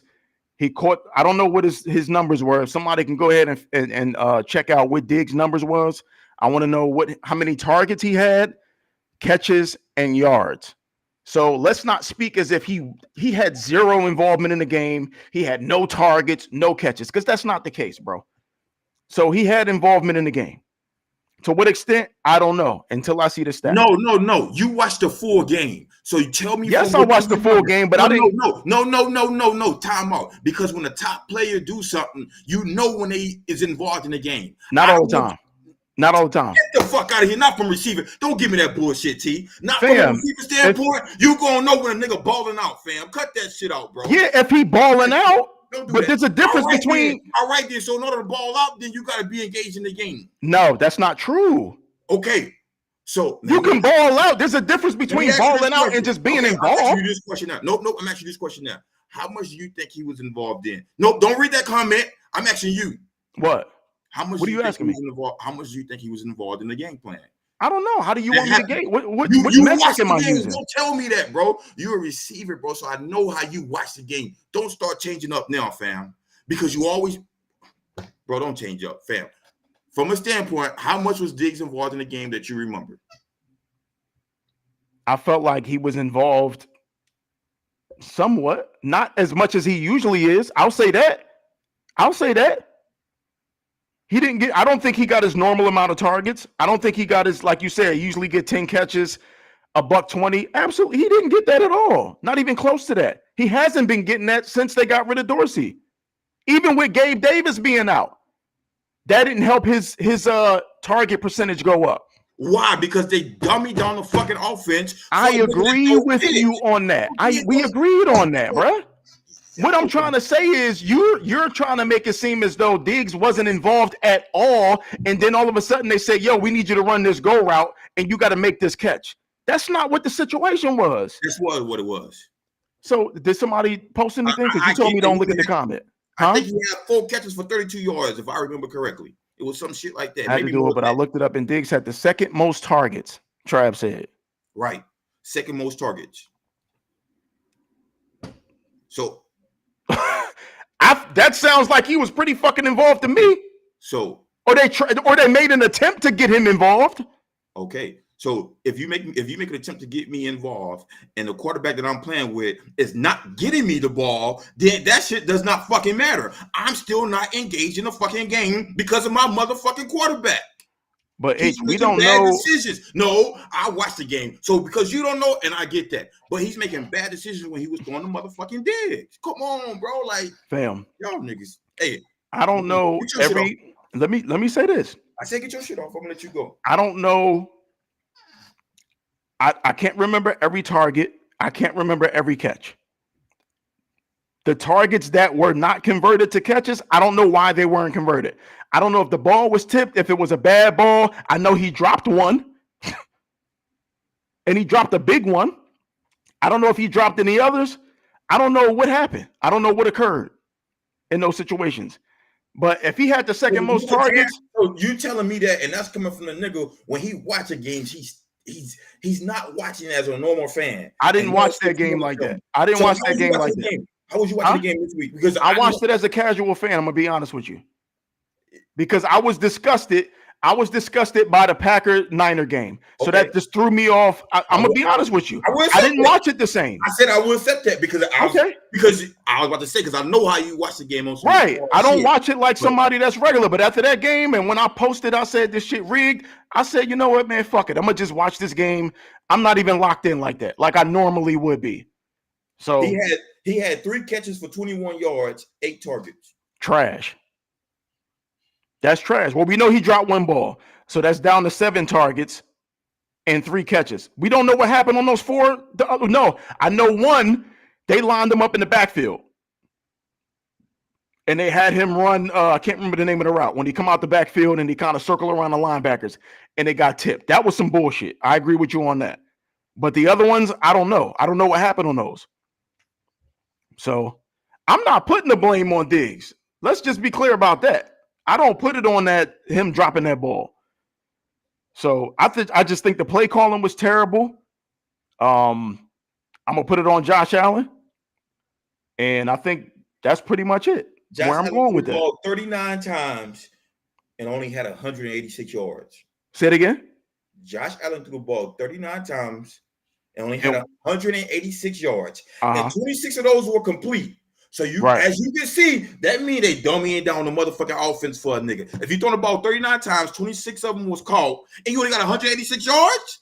I wouldn't say so. I think you need to clarify. Let me hear you. No. I think you need to clarify because I don't think they dumbed down the offense. If you allowing a quarterback to throw the ball 39 times, I can't say you dumb the offense down. A 2-yard hit, because that could be a 2-yard hit where you're not putting it in no harm's way. I don't think he's throwing a lot of 2-yard hitches. He was. I felt like he tried to push the ball around the field. Hold up, T. He only had 2 throws that was longer than 15 yards down the field. That's the one that Diggs dropped, and that's the one he threw to old boy. I can't think of his name. When he threw way inside, where he had to try to come back and fight for the ball. Those are the only 2 balls that was more than 15 yards down the field. Okay, I'd have to. I'm telling you. So I'm telling you from my knowledge. I'm gonna take your word for it right now. So is that not called dumbing down the offense for a nickel who make $250 million? It could be dumbing down the offense, or that could have been with their. Bro, you gonna let me answer the question? No, that's not what it could be, fam. If you, as a quarterback, you only have the for a big arm nigga like Josh Allen, you got it. Okay, go ahead. Listen, man, I don't know what the approach was. I don't know what Buffalo's approach to this game was. I know Kansas City's defense is pretty good. Secondary is pretty good. Pass rush has been better than what it's been recently. So I don't know if they felt as though they couldn't push the ball down the field at the same rate that they normally do because of how good Kansas City's defense is, because of how they get to the quarterback quicker than they normally do. Usually you can't push the ball down the field if the pass rush is getting to you. But Josh Allen, he runs a lot. He don't even really kind of, if the first read is the go and it's not there, I don't see him really standing in the pocket looking for number 2 and number 3. He going to tuck that motherfucker and get up out of there. He does that shit a lot. So I don't know what the approach was. I don't know what the game plan is. I will agree with you to a certain extent that maybe the offense was dumbed down, but I don't know in this game specifically. I think in other games, after Ken Dorsey was fired and they had another OC come in, did a change happen? Yes. You saw a difference in the approach. They started running the ball more. When James Cook went off against Dallas at over 200 yards rushing, they got him involved a lot more. Latavius Murray, his carries went up, and they got another running back who fucking came out of nowhere, some guy named Johnson. All of a sudden, he's getting targets. He's getting carries. So the offense completely changed across the board. So I don't know if they did that because of Josh Allen's deficiencies as a quarterback. I don't know, bro. I don't know. Bottom line, I feel like Josh Allen gets the blame on that one and the offensive coordinator. So I'm going to leave it at that. So I don't know if you got anything else to add. I'm good. So let me ask you a question. You don't think defenses can scheme against top players and take them out of games based on scheme? Do I think that can happen? Yes. Absolutely. So you don't think this is a case in which that happened? Where he just got schemed out of the game from a defensive standpoint. I would agree with you if this was the first game, but they've been doing it since Ken Dorsey got fired. So okay. And it's not that I'm blaming. So both. Let me say this. Okay, go ahead. Or that I have a problem with that because once Ken Dorsey got fired, it changed their offense and they started winning because Josh Allen was running and everything was good. I agree. They were on the cusp of not even making the playoffs, and then all of a sudden they started going crazy. They won a division. So I agree. It's not that I'm disagreeing with the way it changed, but I'm just saying don't blame slander to Diggs and then want to call this nigga not a top 10, not top 5 receiver, all the shit that he's getting, but I don't hear nothing coming from Josh Allen. You think Diggs is top 5? Do I think he's a top 5 receiver? Yes, right now. If you had to pick 5 receivers right now, would Diggs be one of the 5? Well, you only as good as your last game, so okay. All right. But see, look, with me saying that could go to a lot of motherfuckers. I could put CD in that character. He's only as good as his last game. Fucking Devontae Adams, fucking Tyreek Hill, all these niggas. You only as good as your last game, so I could put that for all of them. But is that something you live by? No, we're not talking about what other people say. What do you live by? As a top 5, my top 5. If I was to do it real quick, I'm gonna go. You know, my number 1 is old boy from Trav. Don't leave, Trav. What he said? He said he was going to leave if you said yeah. You know my number 1 pick because you know Diggs ain't no top 5 receiver, bro. Why not? He's not, fam. Okay, so give me your 5 then real quick. No, give me your 5. I asked you first. 1 is I can't even think right now. Fucking old boy from fucking Cincy. Okay, Jamar Chase, you think is the number 1 receiver in the league? Yes, I do. Okay. Number I'm 2, just asking a question. I just want you to clarify. And I said yes, I do. All right, 2, so you got Chase 1. Let's go through this real quick because this is not a part of our show. Number 2 is see, I can't even think of his name. Old boy from Minnesota. Justin Jefferson. He's number 2. Number 2. Okay. I ain't gonna be able to go through it quick. I won't. I'm gonna just start throwing names out there. CeeDee Lamb, Tyreek Hill, Devontae Adams, Keenan Allen. So let me say this. I think Diggs is better than Tyreek Hill. We about to be down to 1 viewer. I think he's better than Tyreek Hill. I mean, yeah, I do think he's better than Tyreek Hill. You asked me from a receiver standpoint. Yes, he is better than Tyreek Hill. Now everybody blame it. How many fucking balls do fucking old boy drop? Fucking Tyreek Hill. Nigga, he dropped a big play against fucking Baltimore when they was going back and forth that changed the whole game in the end zone. So you judging that off of that one play? No, but I'm saying. But he's dropped. What are you saying? A lot of balls this year, though. So if you had a choice, if you was building a team and you had a choice, you could take Hill or Diggs. You telling me you taking Stephon Diggs over Tyreek Hill? That's what you're gonna sit here and tell me right now. You can't with a straight face tell me that if we in the playground and them two motherfuckers standing there, that you would pick Stephon Diggs over Tyreek Hill. You would not fucking do that. No way. No way. So I'm gonna keep going. Amon-Ra St. Brown. Is he better than Diggs? He's better than Adams, because you asked me, was he better than Adams? Yes, I think he's better than Adams. Is who better than Adams? Diggs? I think Diggs is better than Adams. I don't think so, but go ahead. Who's your next person you said? You said Keenan Allen. I said St. Brown. I said Keenan Allen. I said Keenan Allen. Huh? He's better than Keenan Allen. Okay, St. Brown. St. Brown's a dog. Well, I didn't ask you if he a dog. I'm naming all dogs. All these motherfuckers is dogs. Is he better than Diggs? Come on, brother. Come on, fam. But they play two different things. St. Brown ain't lining up on the outside. He's but in I'm the asking slot. you. But that's different things, though. It's different receivers, fam. He's in a slot going against backers. Okay, so what do you prefer? This is your. Let me explain, though. Look, you saying a person that's not even the same. They're not the same position. He's in the slot. He can go left, right, or go. So does that make him better than the outside, nigga? Your routes. You can't go both ways. So it's a different. Okay, so it's more. Does that not answer your the question? All I'm saying is it's more shit you can do. They're not the same position. Okay, Devontae Smith. Devontae Smith. Yeah, he better than Devontae Smith. Mike Evans.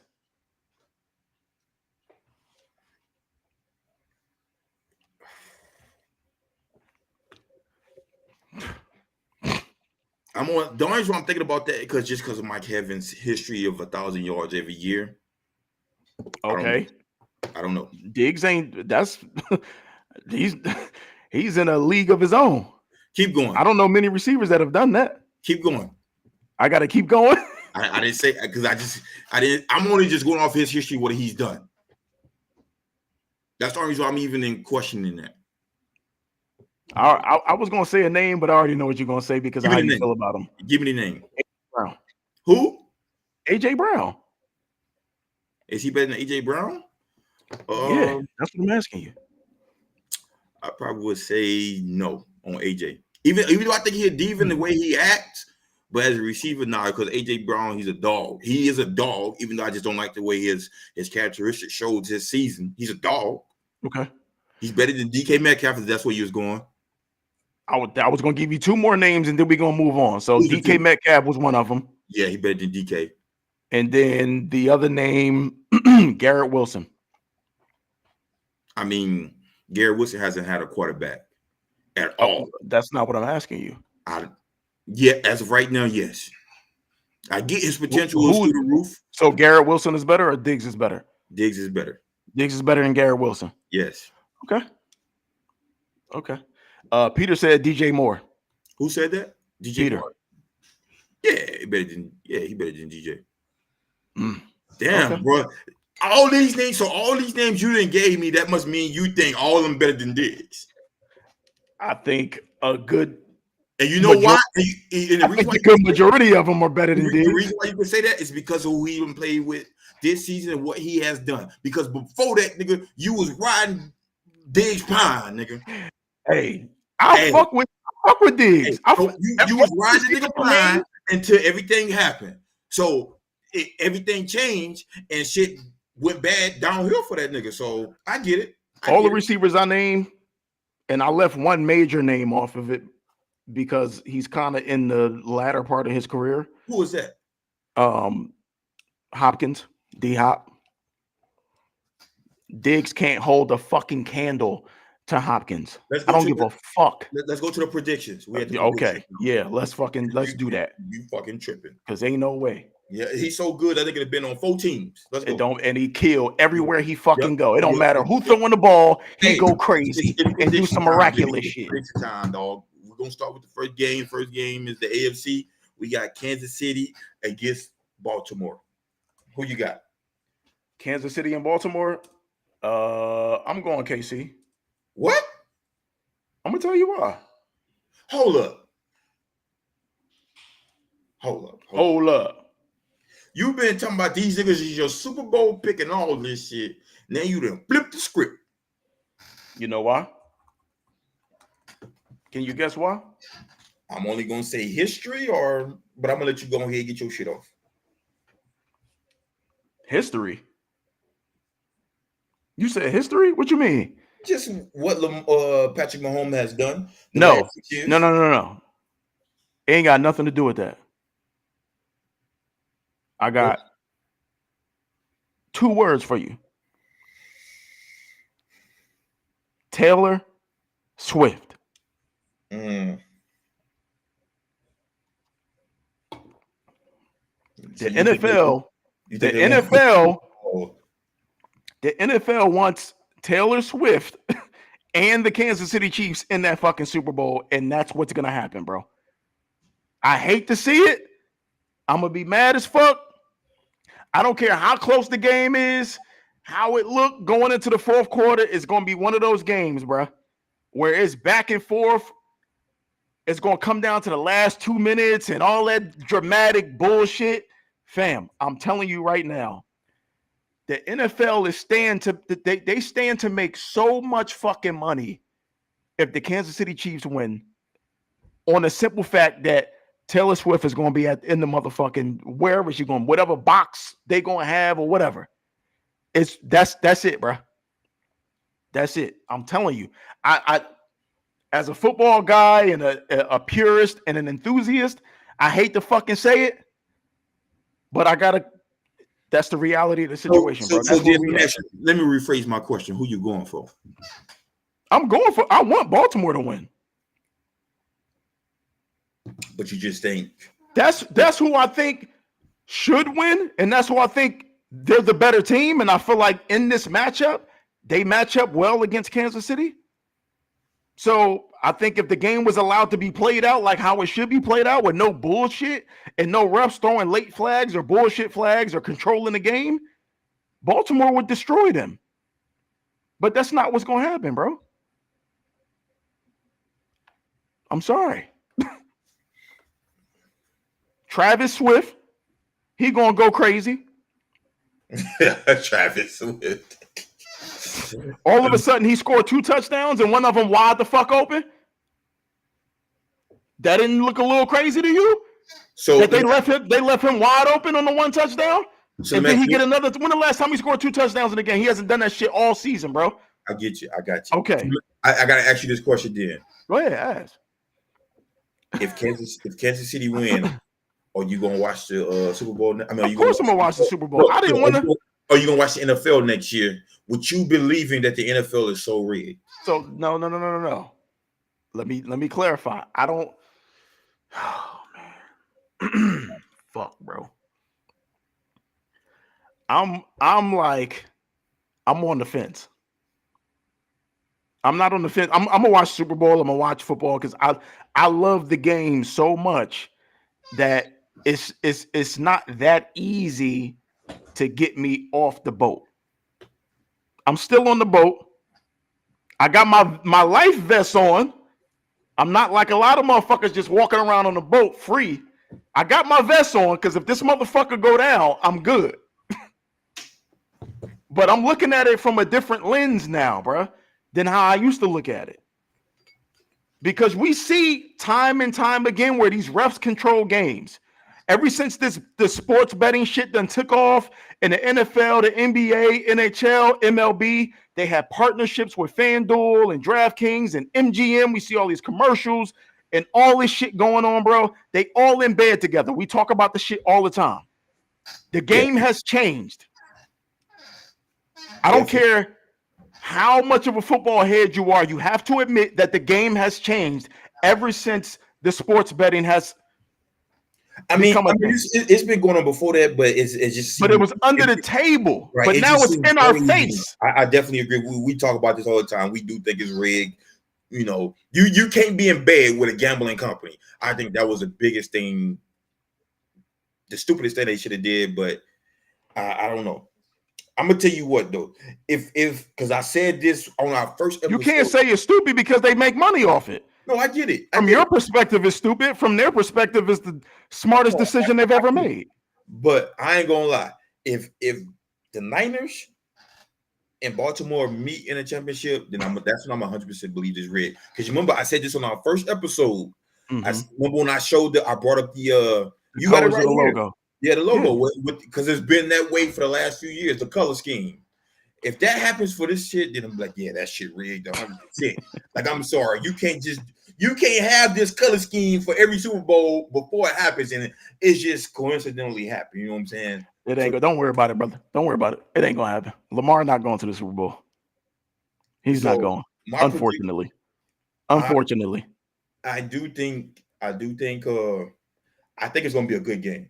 As bad as fucking Kansas City offense is, I do think it's gonna be a good game. It's only gonna be a good game because of the person who's kind of turning into the GOAT of the quarterback position. Ooh, I said turning into, and that's hard to say because you know who my GOAT is and been my GOAT for the last few years.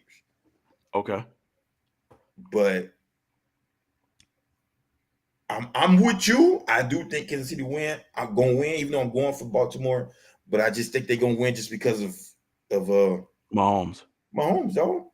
Okay. Like, for him to even get to where he's at now with this trash ass offense, the offense that they got. I'm gonna tell you what though. I'm gonna tell you now. This is what I will say. If Kadarius Toney play, they ain't going to no Super Bowl. they won't make the Super Bowl, dog. It's been good. He hasn't played these last few games. Is he hurt? I think so. Whatever. Yeah, I think he is hurt. I haven't seen him at all, man. In a minute, he is hurt. I forgot all about Toney fucking up games. So as long as he don't play, if he play, them niggas ain't going. I don't care what you say, bro. Them niggas ain't going. He known for fucking up the game. That's all you do. But if he play though, I think they got a strong chance. Just because I ain't gonna go so far, and I get the whole Taylor Swift shit. Of course, that's gonna generate way more money because of bro. I get all that. They might fuck around and tell her to go on stage with Usher at halftime. Bro, I'm telling you, man. Like, don't be surprised. Don't be shocked.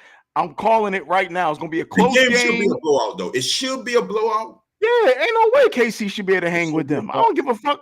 As long as Mahomes or no Pat Mahomes, he need to run that motherfucker, bro. Like, don't even play with. Like, get these niggas 21-0 these niggas in the first quarter. Make them niggas pass the sticks, and we, you know what I'm saying, get ready for the Super Bowl. Watch. I know, bro. I'm not disagreeing with you. I'm telling you, I'm on to their bullshit. I'm not even gonna put a score in this game. I'm just gonna try to enjoy it from, being a fan of both quarterbacks. Trav said, y'all not putting enough credit on the Chiefs defense. They've allowed more than 21 points only twice this season. But who have they played? They in a weak-ass AFC South.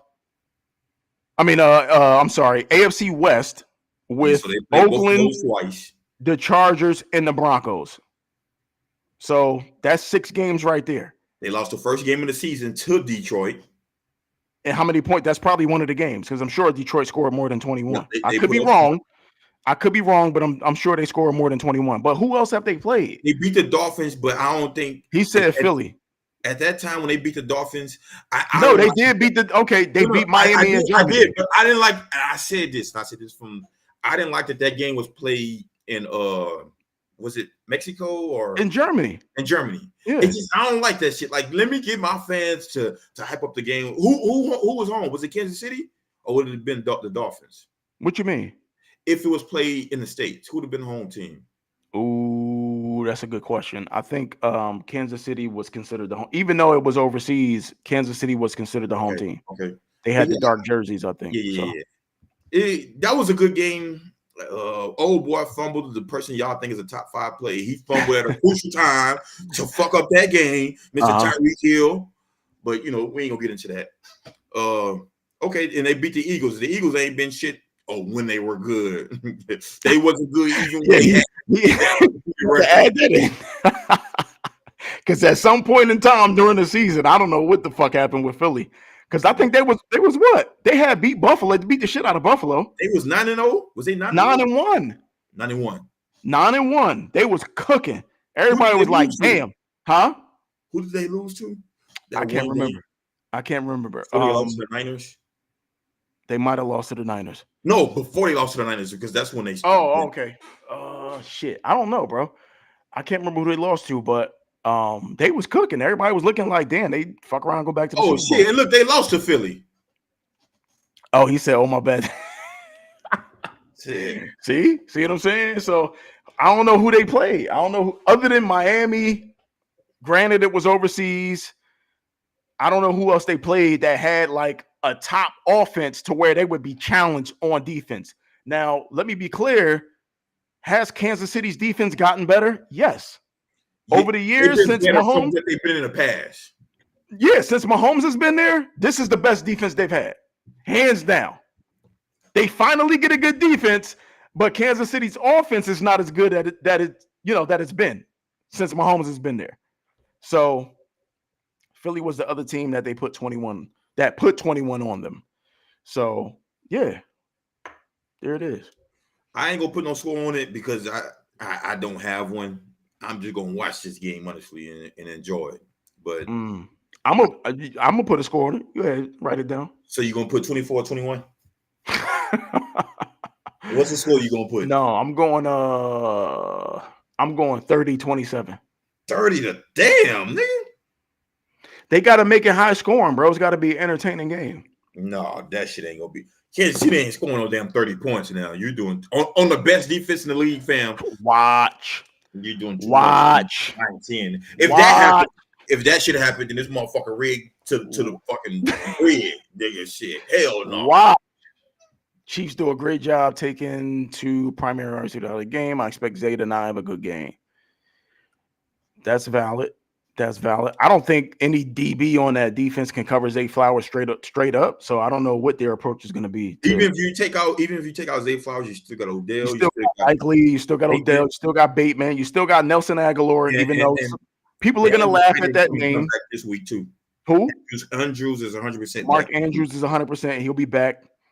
So and then you got Lamar's running ability. That's what it'll come down to.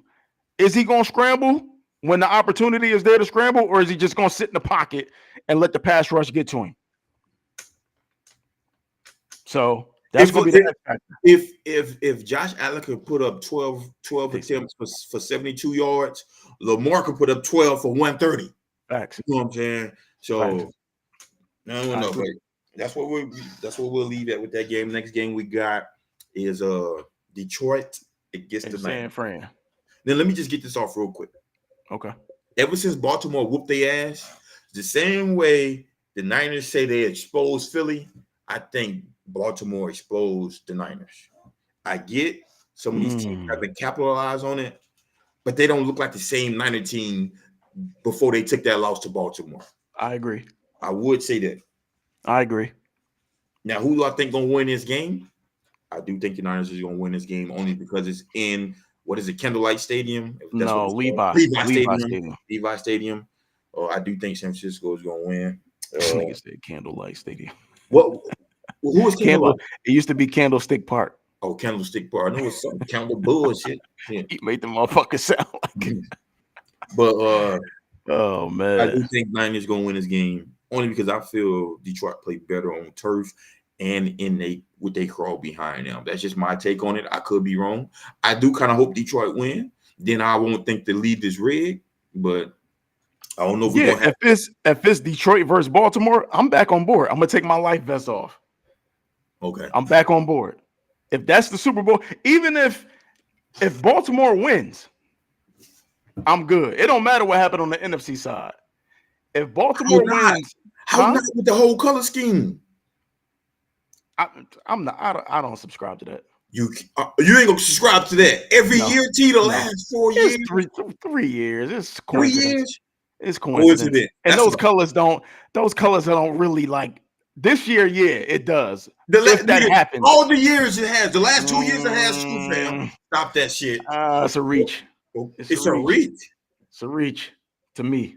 Okay. I think it's a reach. The shit I see on the field is more indicative of the game being rigged than some fucking colors and a logo.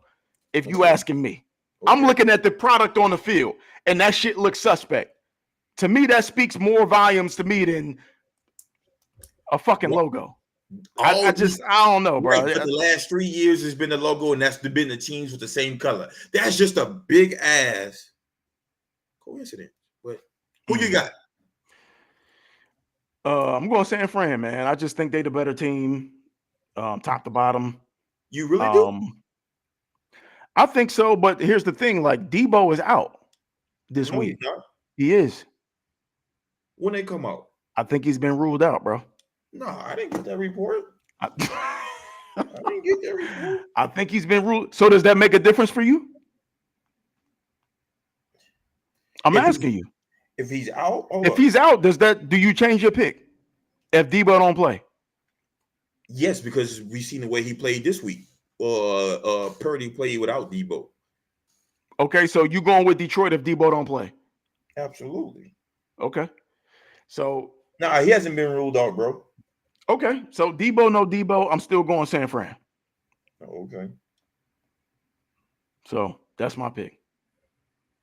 That's my pick. I think that's going to be a good game too. Hopefully, hopefully it don't rain in San Fran. Yeah, hopefully it don't. rain. Hopefully it don't rain. But I think if Goff played the way he did, the way he's been playing, I think they got a legitimate shot. Real quick. Let me ask you a question. It's kind of off topic. What up? With teams, and I know sometimes it helps you, I know sometimes it hurts you. But a team like Buffalo, it snows during this time of season. They getting a new stadium built. Would you want your stadium to be closed or open as a player? Closed. Okay. Because they keeping it open with their new stadium being built. I don't know if you've seen that. That just plays into the whole. That's part of their home field advantage mystique that they have. They want to freeze people out.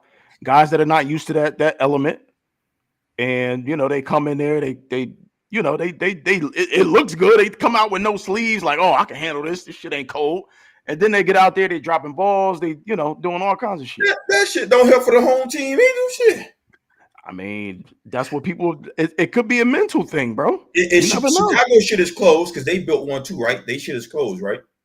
No, Chicago play outdoors, Soldier Field. No, but I don't think but they're building a stadium. Yes, that will be indoors. Yes. Okay, so yeah, you see, they doing it the smart way. But Lambeau, Green Bay ain't selling out.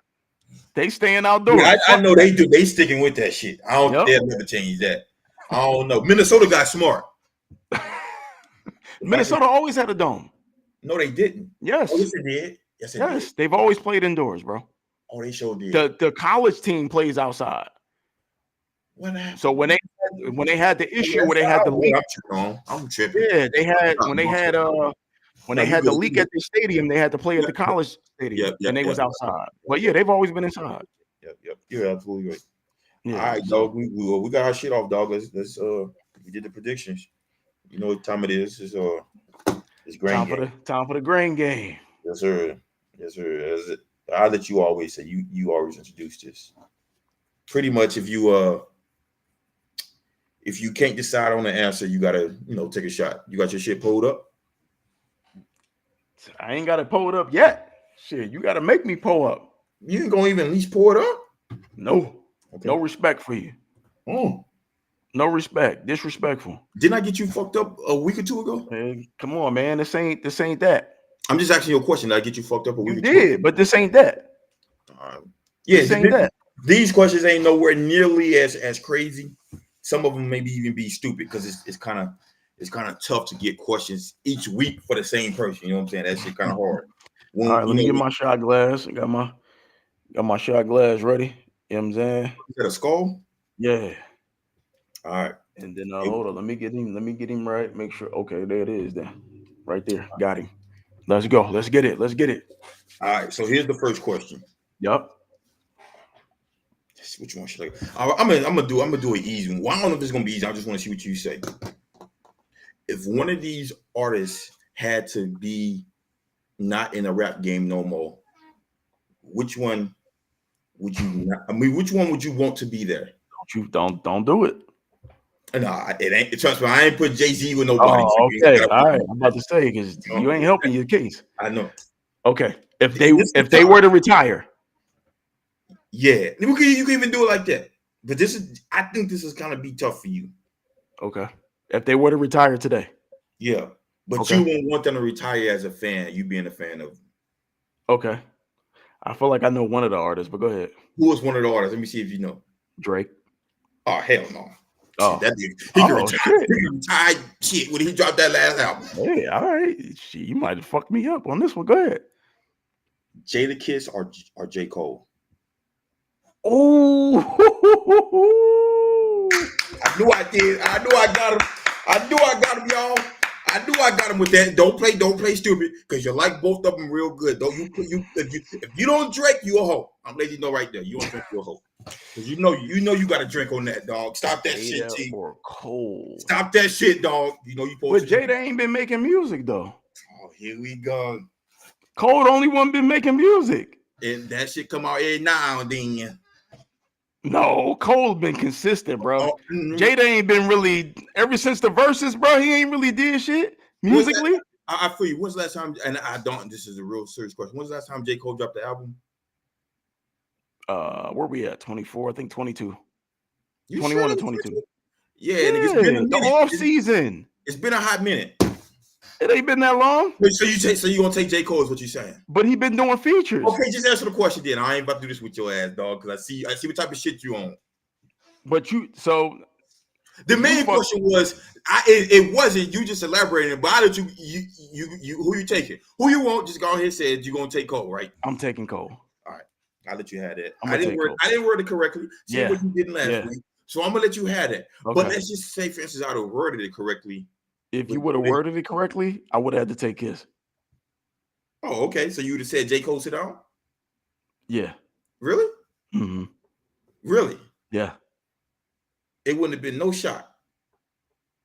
That would have been tough. I probably would have had to take a shot. Okay. But I would have been leaning towards Kiss. I'll say that. All right. So this is just if this was to ever happen type thing. Yeah, I mean, of course it'll never happen, but let me just let me read everything off of. All right. This nigga got a fucking paragraph. You live your life the way you living it today, whatever much money you making right now. Okay. But the way you live your life right now, there's no expiration on death, right? So you can die today, tomorrow, knock on wood. Hope that don't happen to you, but whenever. But let's say you got the option where you could be filthy rich for the next 10 years, but on that 365th day you die, but it's not a painful death. Which one would you choose? You get to get everything you want because you filthy rich. You get all them nice cars you want, the houses, everything. For 10 years. For 10 years, but when you die, it ain't no expiration on it. I mean, it's an expiration on that day, but it's not painful. Or you could just keep living the way you living right now and don't know when you'll die. But you living in the life you live. I'm not saying it's a bad life, but you ain't living filthy rich. Which one would you pick? I'll go ahead and take a shot. Oh, really? Yeah, I'll take a shot. That was a good one? It was cool. It was cool. I'll take a shot on that one. So you would really think about it? No. But so which one would you pick then? I want to know which one would you pick then. I'll be rich for 10 years. And die on that 365th day? Yep. Not painful. Yep. Just because that's the day you know you're dying and you're like, cool, and I can go crazy for 10 years. Yep, absolutely. And you already 40, so you'll be dead at 50. Yep, and I can leave some bread behind. So, yeah. I think that's the easy choice for me. So, yeah. Okay. All right. So, number 3. Oh, okay. All right. So this kind of pertains to the whole Megan Thee Stallion, Tory Lanez situation. Not pertaining. Here's what it is. Let me just get it off. Would you stand on your truth or go to jail for 10 years? Stand on my truth or go to jail for 10 years? You're in a situation where you about to get hemmed up and they saying, yo, you probably about to go to jail for 10 years. Would you stand on your truth or pretty much face the possibility of going to jail for 10 years? I'm asking you, because look, hold on, let me elaborate on this though. Look, so the truth could be, but look, it could be a bad thing where people saying, you know, you did something outrageous, but you like, fuck it, I'm standing on my truth instead of taking that fucking plea. or would you just go to jail for the 10 years and say, fuck that, I ain't do that shit, and I'm going, to the you're gonna go to trial and see what happens, but you got 10 years on the line. You could take right now the plea for 1 year, but everybody gonna say, you know what I'm saying, motherfuckers probably gonna think you did it, or you just stand on your truth and say, fuck it, nigga, I go sit down for 10 years. Because it's truth, and you're not gonna agree to it. I'm not sitting down for 10. I'll take my 1 year and y'all can believe whatever the fuck y'all want to believe. So you're not gonna stand on your own shit. Hey man. A year in jail versus 10 years in jail. That's how I'm looking at it, regardless of that other shit.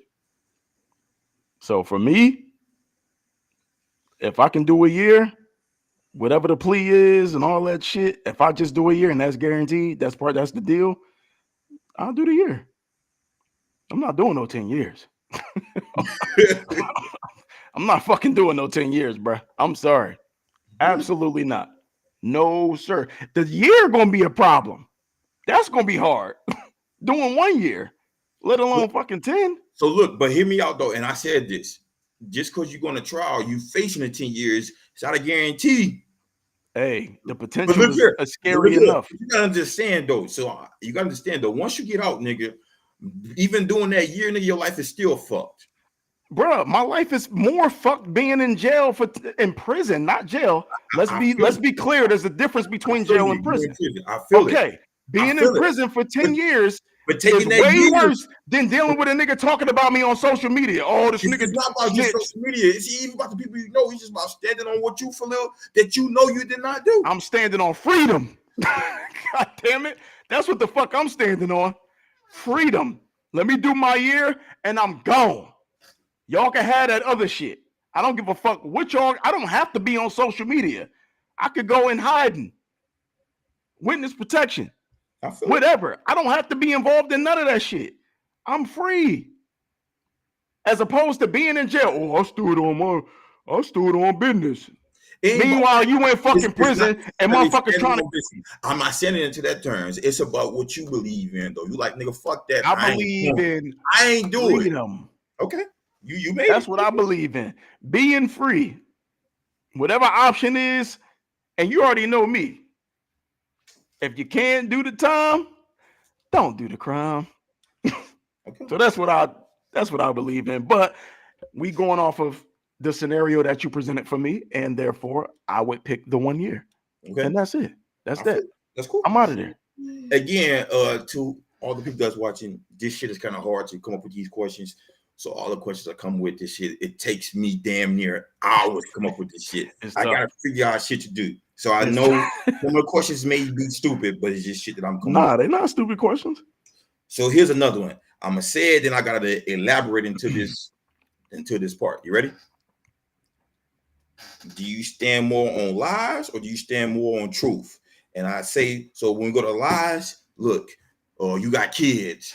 Or they may come to you, say whatever question they ask you, but you lie to them to make them feel better, whatever. I know you haven't experienced this. I'm gonna say you got a niece that you love dearly. So she came up to you and you didn't want to break her heart. So would you stand more so on lies or the truth? The truth is you like, fuck it, I don't give a fuck. I'm just gonna tell the truth no matter what. I don't give a fuck how they feel. Which one do you stand on more with? Or you gonna say shit, fuck it, I just take shit. Yeah, I feel like that's situational. So but which one are you more though? I'm gonna take a shot. Oh, okay, cool. I feel like that's a situational thing. It's hard to say because I feel like there are situations like you just pointed out where you do have to lie. Cool. So go ahead, pull up and take that shot. Yeah. I want to see the poll. I gotta see the poll. I just polled. I ain't see shit. I'm not gonna re-pour, nigga. I'll pour over the motherfucking. There it is. Next time you got poll on camera, nigga, because you could be okay. All right, there it is.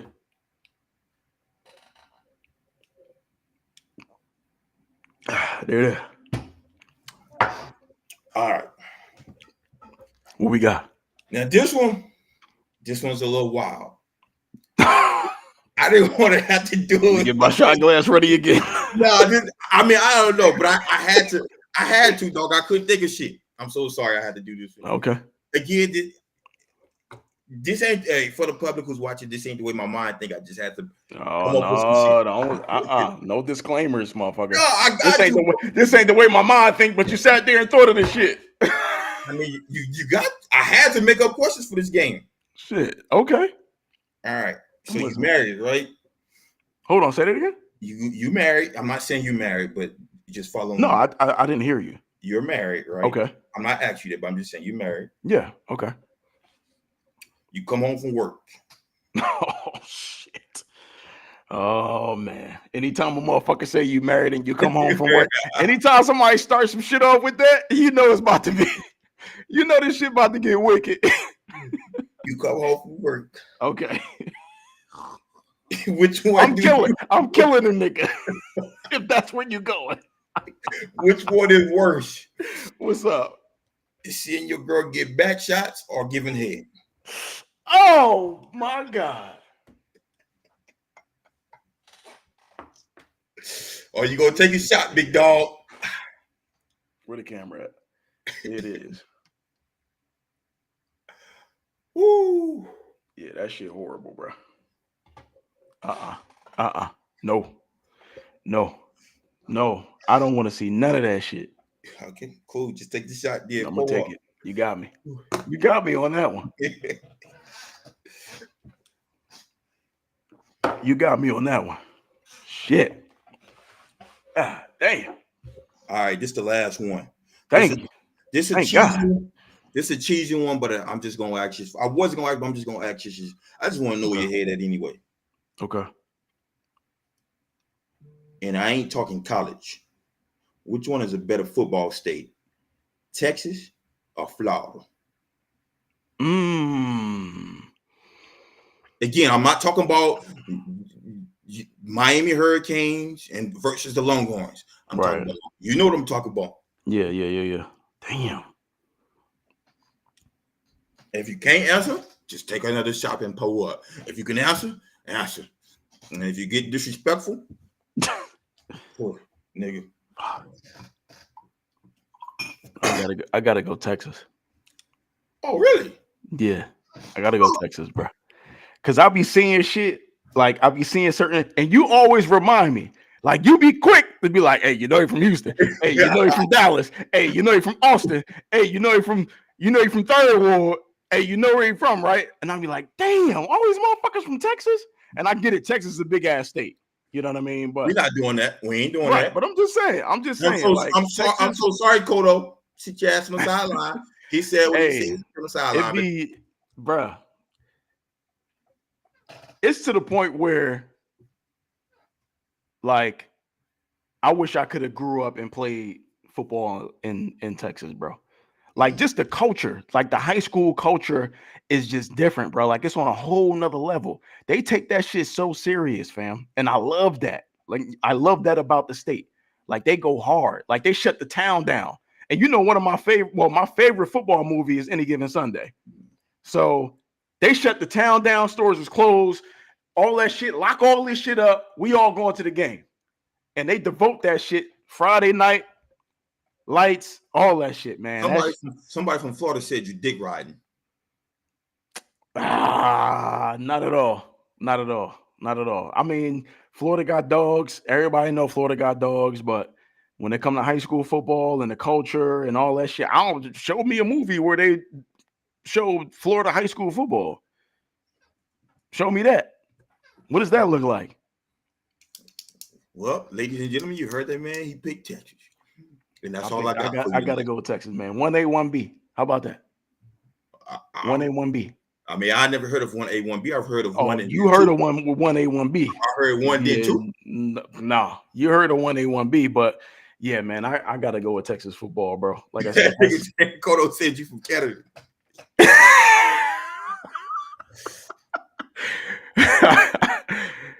Wow. All right, that's all I got for you. I ain't gonna do the other questions. I'll say them.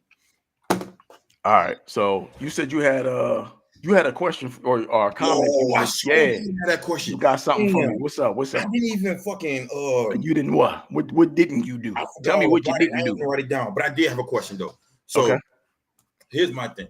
So you know Marcus Houston, right? Yeah, the R&B singer was in the group. Yeah. Right. He's dating the young chick. Right. And so Okay. when he started dating her, the one side I went know where you're going. crazy. I know They where you're saying going. like, man, he just tried. What was they word? I can't remember. Fuck, what was they words? He was grooming. He was grooming her. Right. Yeah, it was other words too. So many words. I forgot to But write. that was one of the main things, was that he groomed her. Oh, I forgot about it. I had work come up and I forgot. Damn it, I'm so mad about that. You don't remember the question? No, I had everything how I was going to write it down. I didn't get everything done, bro.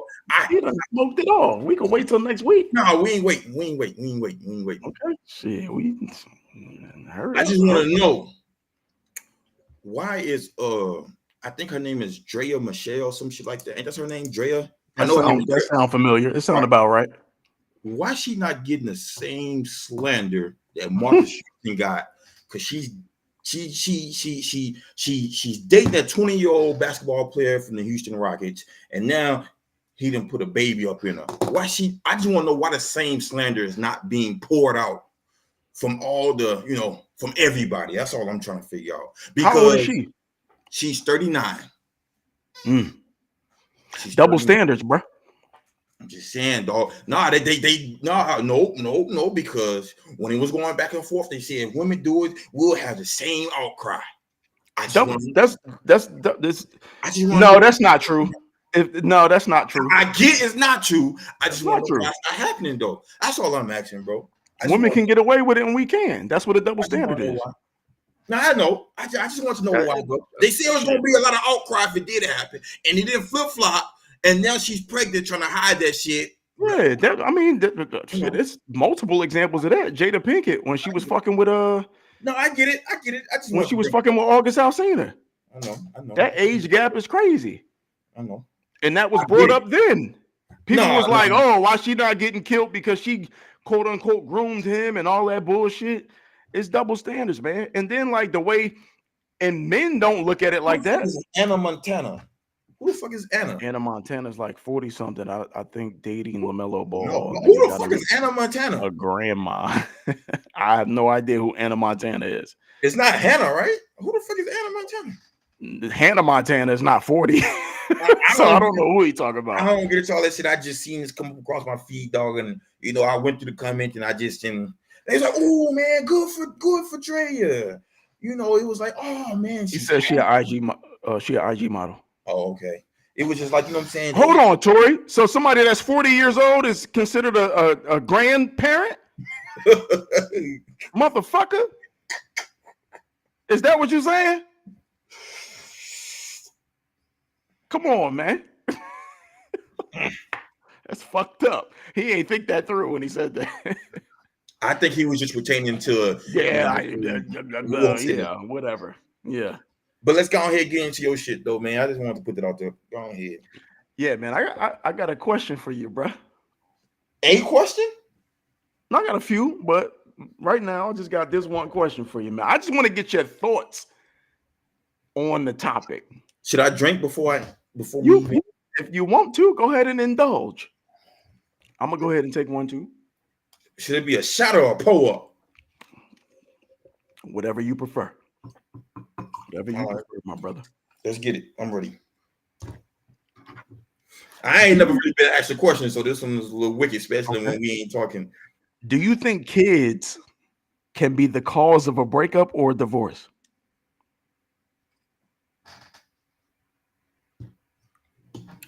In a marriage or a boyfriend? Breakup or divorce. So that's relationship or marriage. You did say that. Damn. Do I think the kids can be a cause of that? Damn. And y'all in the comments, whoever watching right now, I want y'all to go ahead and chime in. Are they my kids or my stepkids? I get they still my kids, but I just want a little elaboration on that. See. I have to ask you elaboration. You always ask me. No, you tell me. You tell me. If there's a difference, go ahead and expound on the difference. For stepkids, so that's part of. I'm not going to box you in. Okay. You tell me what you think.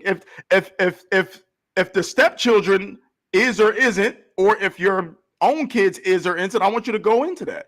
Let me know what you think. for stepkids, I 100% agree, and just because, especially if you have kids and she have kids, because then sometimes it could be, oh, you treating your kids one way and you're not treating my kids the same way, or I can't whoop your kids, right? You can't discipline them, and these motherfuckers up here stepping on my couch and shit, nigga, like the fucking meme, you know, the meme when they have old boy stepping on the couch. Rick James, you know what I'm saying? So I think especially in terms of stepkids, unless you got a strong foundation, man, and you able to overcome that, which I have seen people do. You know, we got one friend, they doing it. Man, goddamn. Their kids, I think, is real big, man. And I'm sorry to anybody who's out there dealing with that, but it's just so much that goes into that, man. Like, fuck, like.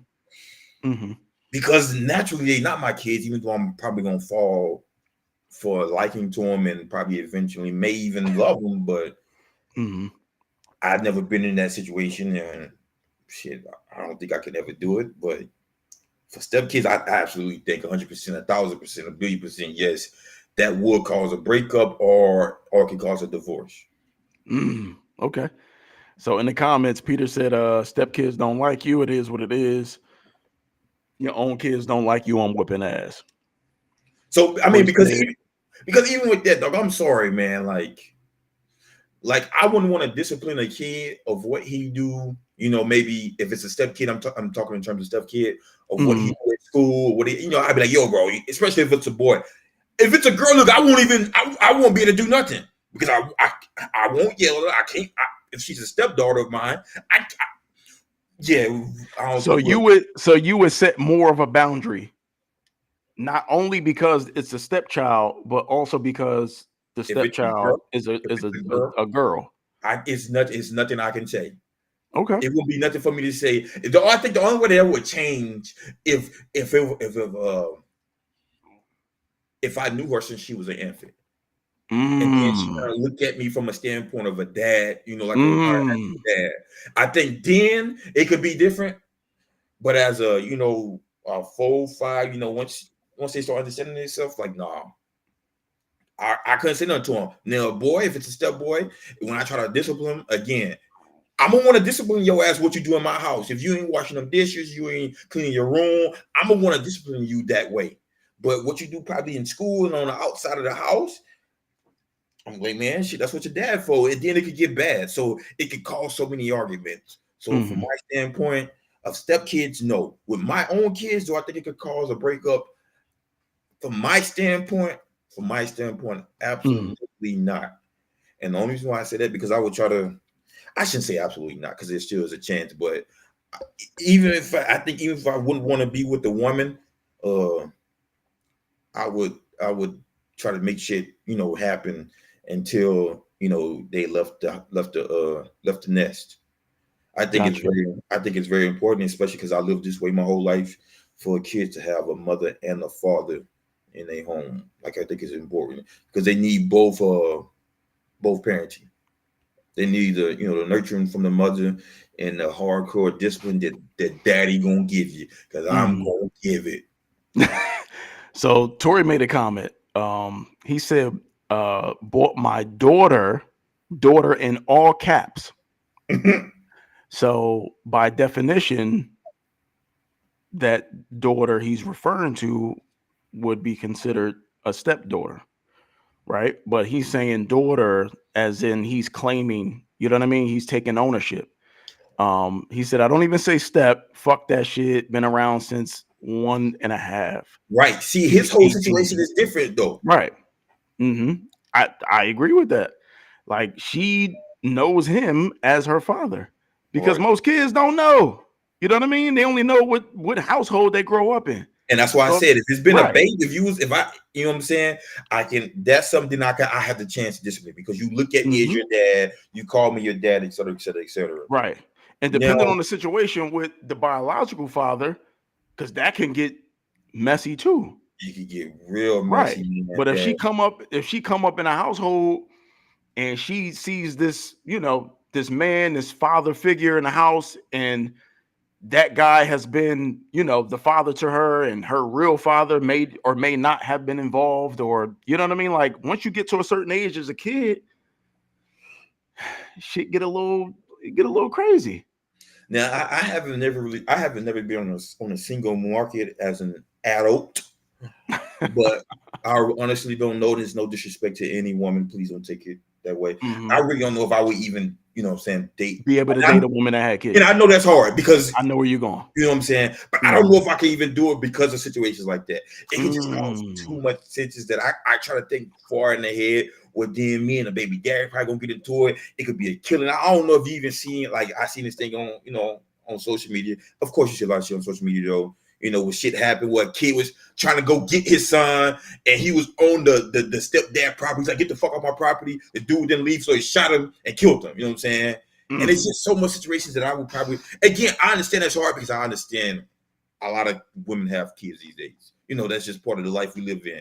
But I would probably hold on. A lot of women have kids. I shoot for that. A lot of people have kids, yeah, but mostly in the world we live in, a woman really more so want their kids, so they kind of have them most of the time.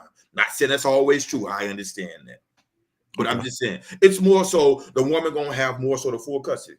And they may not want them all the time, but because of who they are as mothers, because those are their babies, they carry them for 8 months. They want their babies more of the time. Not saying they don't want to have their fun too, because I know they're gonna say, "No, you can take this motherfucker shit, especially on weekends." So I get that. Mama gotta have a life too. You know what I'm saying? Right. You know what I'm saying? But I just think, again, and I'm only saying this from an inexperienced person that's never had to live in that type of manner. Yeah. You've never had to deal with as me saying this from where I'm at right now, I would definitely try not to. I get if it happened, then I would. I don't know. I really don't know. That would be tough, dog. I don't know if I could do it. It depends on what kids' age is, because some motherfuckers in their 11, 12. It's just so much shit that goes into it, dog. And I really don't fucking know, bro. I really don't know, man. Okay, that's a crazy question. So let me ask you this next question. Yes, sir. Do you feel like people in a relationship should have a discussion about parenting styles before they have kids? And depending on the other person's answers, could that be a deal breaker? So I understand what you said. Okay. So, man, that's crazy. That question is crazy too, because again, I've never dated as an adult to understand an adult life. You know what I'm saying? When me and Trees got together, we was kids.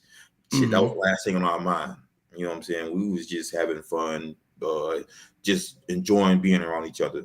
So that was, but here's what I would say today. And I know I'll probably get chewed out for this, but it don't matter. It don't matter what you, and even if you do discuss it before, a mother's like bond that they have with their kid. Yeah, I said that before it, but that shit changed now because that's my baby, and that's just how. I don't think that will even matter, even if you do have discussion, because they came out of them. So I get it's our kid, but that shit, they was made inside their stomach, so they have that attachment that they got and especially for me. So because I'm not gonna say I love my mama more than I love my dad, but I had a big attachment to my mother. I'm a fucking mama's boy. You know what I'm saying? Like most kids is. I know some people, I know some not, but shit, I don't think that would even matter, nigga, because what I said before, I ain't have kids and I ain't know. Now I'm a mother and I understand, nigga, fuck what I said before I was a mother. So you can have a discussion all you want. I don't think that would change it. Again, I don't know. I'm going to give you an opinion because you asked me this question. I don't think that would change the point from another standpoint. If what you guys don't agree with, shit, nigga. Why you keep saying from a mother standpoint? Because I'm a man and I'm trying to think from a mother's. I'm thinking from a mother's point of view. I could see it happening. Shit. So you don't feel like, all right, let me paint a picture for you. Paint it. Imagine yourself in a single world.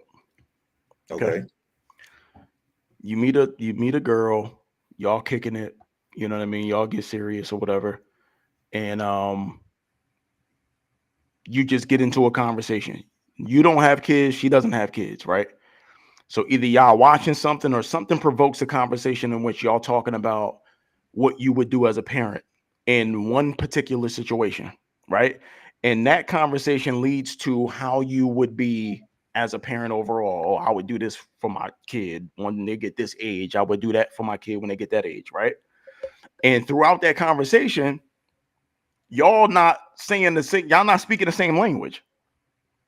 You saying one thing, you have this vision of how you would be as a father, and she has a different vision of how she would be as a mother, and those two things don't coincide, right? But you're listening, and you're thinking in your head like, damn, I don't think, you know what I mean? Like, how would you be like, yo, I'm gonna be honest with you, the shit you saying right now, I don't really see in the mother of my children, and therefore I feel like we need to just go ahead and, I need you to paint me some more. I need you to get into detail in that motherfucking picture. I mean, when you start what to get what other detail you want? Give me a detail. When I said detail, when you paint that motherfucker, I see what she said. I ignored that shit. We keep going. We don't stop for her. Let's go. Trees, it's for the sake of content. All right, relax. God damn. I need you to calm your ass down. Calm down, killer. I need you to get into the detail of let's go into the detail of what could be the what we not on the same way. It's like giving me like, ugh, shit, I don't know. It could be from a disciplinary standpoint. Y'all might disagree in the way y'all discipline the kids. Let's go into whooping. We're gonna start with whooping. Okay. So the way I used to get my ass whoops, and Dad, I say this, rest in peace. I don't say this in no disrespect. It helped me out in so many ways. But the way I used to get my ass whoops, I said once I have kids, nigga, I never whoop my kids. Okay. So that's something. How long you been standing on that? Well, let me. I did whoop Keon twice in my life. In his 16 years, he's been whooped twice, and it hurted me both times. I whooped his ass. Okay. I don't believe in whooping. I'd rather fight than whoop. So it's you want them to square up. Yeah, I rather that than trying to squabble. All right, so it's safe to say you are anti-whooping. I'm not, but I am. So look, I do. Which one is it, brother? Come on, man. Let me explain. So I feel, to a certain extent, for our generation, it helped us. Okay, but it's a new day. It's a new generation, right? And they need it, but I don't want to do it to my kids. So I know that's okay. So you feel as though it should only be done in extreme circumstances? Is that what you're saying? Like you shouldn't whoop them for everything? I'm just trying to understand where you're coming from. Because I'm getting two different sides. Right, and I know I'm giving it to you that way. I don't believe in whoopings, dog, because I feel like I do, but I don't. So what if she was pro whooping? Every time the kid get out of line, I'm whooping his ass. The belt coming off, I'm on his ass. How would you feel about that? How would I feel? It would depend on how she whooping him. If she whooping her, she beating his ass. What you mean? How she whooping him? Let me explain though. If she whooping my kid, our kids, the way my dad used to whoop my ass, then we're gonna have a problem. Okay, so I'm a problem such as what? Shit. Then what if you came home, your son was coming to you like, yo, mom whooping my ass. Every time you leave the crib and I fuck up, my ass is whooped. If I don't see it, then if you don't see it, if I don't see it, then it probably won't hurt. He got the whelps on his ass and his back. I don't know, bro, that's one good thing that we never really have to deal with. So that's a tough one for me to answer because I don't even think me and Cheese probably, I don't really know if we ever talked about it. I think I probably did give her my opinion that, man, I would never whoop my kids for the way my dad used to whoop my ass. And I think that was just something that was never discussed. But I really don't know if we discussed this shit. I know. I remember one time we did discuss probably where we let our grandparents whoop us, both my mother and her mother. And I think she said, "Did you say they could whoop our grandparents whoop their ass?" She did say it. She did say yes. So she did say yes. Hold on, who signed off on what? So Cheech was like, if the kids was acting up, then our mama and her mama can whoop the kids' asses. Oh, now, so y'all gave the grandparents clearance. Look, hear this out. This was just if when we dropped them off and they did whoop them. I don't think we never told them that, but if you did whoop, then it was what it was. Because I shouldn't say kids, but when we was kids, around my age, back when we had our kids, that didn't want nobody whooping their kids. Shit, your grandma come whoop them. Like, fuck it, even when we take you over there, you can't whoop my kid. So I don't think we never gave our parents permission, but we just shit. It's so ironically our parents don't believe in whoopings no more. They ain't want to whoop the grandkids. But when we ain't that a bitch? They were putting asses. Not at all. I don't know. Our kids could do no wrong. Please don't do nothing to them. I couldn't even fucking yell at my fucking kids, nigga. My dad had my motherfucking head. So I don't know, bro. But I'm against whoopings, but I do feel sometimes they are necessary. Just not the way, and I'm pretty sure me and you had a discussion, not the way our pops whooped our ass. Shit. Right. Yeah, we done. And I don't say that bad about your pops, and I definitely don't say that bad about my pops. But that's what they grew on from their parents. That's just the way it was. Right. Exactly. And at the time that shit was needed. I think that shit got me in line for at least a good month. I was in line for at least a good month. I was in line. Nigga. Hey, I'm with you, bro. It worked on me. I mean, I felt like it was a little OD at times, but let me ask you, since you asked me, I gotta ask you though. What's up? Would you, if you had kids or you used to have a baby with, or I'm just only gonna say the woman you with now, just out of respect, Miss Jackie. Do you think y'all can agree? Would you want to whoop your kids? Tight wearing that? No, I can't imagine myself beating on a child. Like that shit just looks no, bro, really, like picture I mean, I know you said you did it twice, and I'm sure that was probably a long time ago, but I literally can't put myself. I'm gonna give you 5 pops, and I gave him 5 pops. Bro, I can't put myself, and that's the thing, like a pop, like a little spanking or a pop. No. I take that back. It wasn't a pop. When I said pops, it was 5 pops with a belt. Okay. But like, and it wasn't my daughter, it was only my son. Yeah, but it's man, I'm just trying to picture myself, because like we just said, like, you know how your dad was with you. I know how my dad was with me. I can't imagine myself, and I don't feel like I did anything to warrant my ass getting whooped the way I got whooped. I don't feel like I did nothing that fucking crazy. I just felt like my dad at that time was, listen, I don't know. However, I know right now I can speak from a certain perspective, which would be different if I actually had children and the motherfuckers getting out of line, and I might be like, hey, all right, you need your ass whooped, bro. Like, it ain't enough just me taking the game.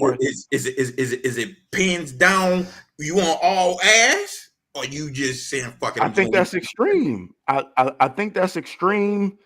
And I think it depends on what the situation is. Once again, for me, I'm a situational guy. I'm a circumstance guy. Real quick, so I don't mean to interrupt you. I gotta ask you this question. Can we even whoop our kids these days? I really don't even know that. I don't know, bro. Adrian Peterson couldn't whoop his kids. Right. So you know what I'm saying? I don't even think you can even do that these days. I really don't even know. Honestly, I think they might report your ass. They might snitch on you. These kids is out here snitching these days. They go to school like, yo. They be like, hey, man, why you can't sit down? Hey, sit down in your seat. Oh, I can't sit down. Why you can't sit down? What's going on? And that's crazy, though. It's crazy if you kick with your kids, especially the the black people. Well, yeah, it's cultural for sure. Even the Latino people, because this was going to happen. Once they go out there in the streets, you know what the W people are going to say. And they're like, well, why you ain't fucking, handling them better as a kid? Well, motherfucker, if I'd have whooped his ass, y'all would have been in my motherfucking door trying to take the niggas. So, you know what I'm saying? You kind of like, damn if you do, you damn if you don't. Hey, it looked like most of the people in the comments is pro ass whooping. From what I'm saying. They said these kids need their ass whooped. They do. They do. But what are you supposed to do, bro? In a world where you can't you can't do what you used to do. I'm gonna tell you what. We can't. What the fuck we supposed to do? When my dad didn't want to whoop our ass, because my dad was a sick man. He was on dialysis patient since I was a kid. When my dad was so sick and didn't want to whoop me and my brother ass, you know what this nigga did? What up? I love your pops to death. This nigga will put us in the motherfucking corner, nigga, for 12 hours, nigga. 12 fucking hours, nigga. You think I'm lying? I swear to God, we'll be in a motherfucking corner from fucking sun up to sundown, nigga. Bro, he's trying to get a confession out of y'all? The fuck is going on? You have no idea, fam. And that shit. 12 hours, bro? Nigga, you have, I swear, you think I'm bullshit, nigga. That's on my motherfucking dead dad, nigga. That nigga, when he ain't want to whoop ass, okay, I can't whoop your ass in that motherfucking corner, nigga. Mr. Murray didn't play with that shit. Nigga, you fuck up, nigga, okay. That shit, nigga. And so you just standing in a motherfucking corner. And here's the thing, his motherfucking ass would be asleep, nigga. Because my dad, he was still all night. If he sleep, I'm coming out of that corner. Yeah, yep. And so look, peep game. Got me fucked. I'm peeking over my shoulder like, hey, peep game. Y'all, that nigga sleep. Hey, peep game. So one time. Here's a story, real quick story. So one time, got me fucked up. I love you, pops, and I loved everything you did for me. I gotta say that. Hey, hold on. You see, Tori. You was a corner baby too, huh? Hey, that nigga no shit, nigga. Hey, strong ass calf muscles. Hey, so check this out. One time, my pops was asleep. And we was in the corner, fam. It's getting nighttime now. Nigga, we just been in this bitch all fucking day. I can't remember what we did. Niggas in the corner from sun up to sundown. My brother decides to sit down. Legs trembling. Look, check out. My brother decided to sit down. He dozed off. He said, fuck it. He dozed off? Dozed off sitting down. So check it. I'm sitting in the corner, but I just got my eyes closed because you just try to take your mind out this shit, fam. It's like being in jail. Hold on. How old were you, bro? Shit, I can't even, man. So I was still living in fucking Southwest. I don't know, bro. My brother was probably like 15. I was like, my brother's 5 years older than me, so I was like 10. I was like 10. You 10 years old, standing in the motherfucking corner. So look. Okay. My brother sleep. He see because he was at the dining room table where we had to stand in the corner. It was right by the dining room table. So he set his ass down. Yeah. My dad then fucking got up. Ooh. Hey, my mind's so gone. I'm not even really paying attention. Like, I just been in this bitch so fucking long and I'm pissed off. My dad just snuck up, nigga. Next thing I know, all I hear is, wow, that nigga there fucking, boy, he hit the fuck out of my brother with that belt. Popped him in his mouth. My brother just was leaking blood. When my dad whooped your ass, nigga, he hit you everywhere except the face. But unfortunately, he caught my brother in the face this time. Damn. Wow. Hey, my brother started leaking, and my dad just felt so bad. My brother took one for the team. We was able to get out the corner. I was like, thank you, brother. Shit, you had to take one for the team, baby. You had to take one for the team, nigga. But nigga, shit, nigga, I said you owe me, motherfucker. Hey, you know, fucking bust my goddamn lip. Hey, nigga, that shit used to be vicious, fam. So, wow. If you don't whoop your kids, put them niggas on punishment. Nigga, I used to go on punishment, nigga, for fucking 2 months at a time, nigga. 2 months. Shit you could do, nigga. See, that's the thing. I didn't get a lot of punishments. I just got my ass whooped and it was over with. Shit, like, I got my ass whooped. I was good. I got all three of them. Ass whooping, corner, and punishment, nigga. Nah, it was either or, and the either or didn't come into effect until I got older. When I was younger, it was just whoopings. I'm gonna whoop his ass. You can go back outside. Come in here. You fucked up. I'm gonna beat your ass, but then you can go back outside because I don't want to deal with you. But when I got older, it was like, all right, what you want? You want the belt or you want the punishment? What you take? It depends on how long the punishment was. But sometimes, real quick. What now, up? I know this is your question, but I gotta ask. when is it appropriate? I mean, when is it an appropriate time to stop whooping your kids? When should you stop whooping them? Yeah. If you did whoop them, or let me just ask you, when did you stop getting whoopings? When your dad say, fuck it, it's enough. I'm about to beat your ass with these hands. Oh, when I square it up, when did me and my pop square up for the first time? We didn't square up until I was in college, bro. So you was getting the whooping as a senior? No, I wasn't doing shit to get whooped. Like my dad was cool at that point. Once I got to like 13, 14, bro, like that shit was out the window. You wasn't getting ass whooping at 14? Shit. No. You know what? That's high school. That was my last time. That was my freshman year. My dad tried to whoop my ass, and that's when I ran away from home. That nigga tried to whoop my ass. I said I was done with them ass whoopers, nigga. That motherfuckers used to hurt so bad, nigga. I was a runaway slave. Nigga got the fuck up out of there. I'm not joking when I'm about to tell you this another story. I gotta tell you another story. I know you was talking. My dad tried to whoop my ass. I was on punishment, and I went outside anyway. So when I came in the house, he was like, Brian, what the fuck you doing, nigga? You know your ass on punishment. Why you outside? You know the famous kid thing. I don't know. Hey. I don't know. Nigga said, all right. And nigga went in that room, got that belt. He whooped me one time with that motherfucker. And so I'm a freshman in high school now. I remember that first pop hit. Nigga, I just turned around, ran outside, nigga, and I ran away from home, nigga. Swear to God, this story is the absolute truth. I'm 14, nigga. I went. Brian Tubman.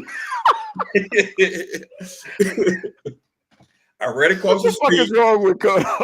I slept on top of motherfucking Subway. It was like some little fucking ladder to get on top of the building. And on top of Subway? It was a ladder to get on top of the building, nigga. And I slept on top of that the whole night. Cold as fuck.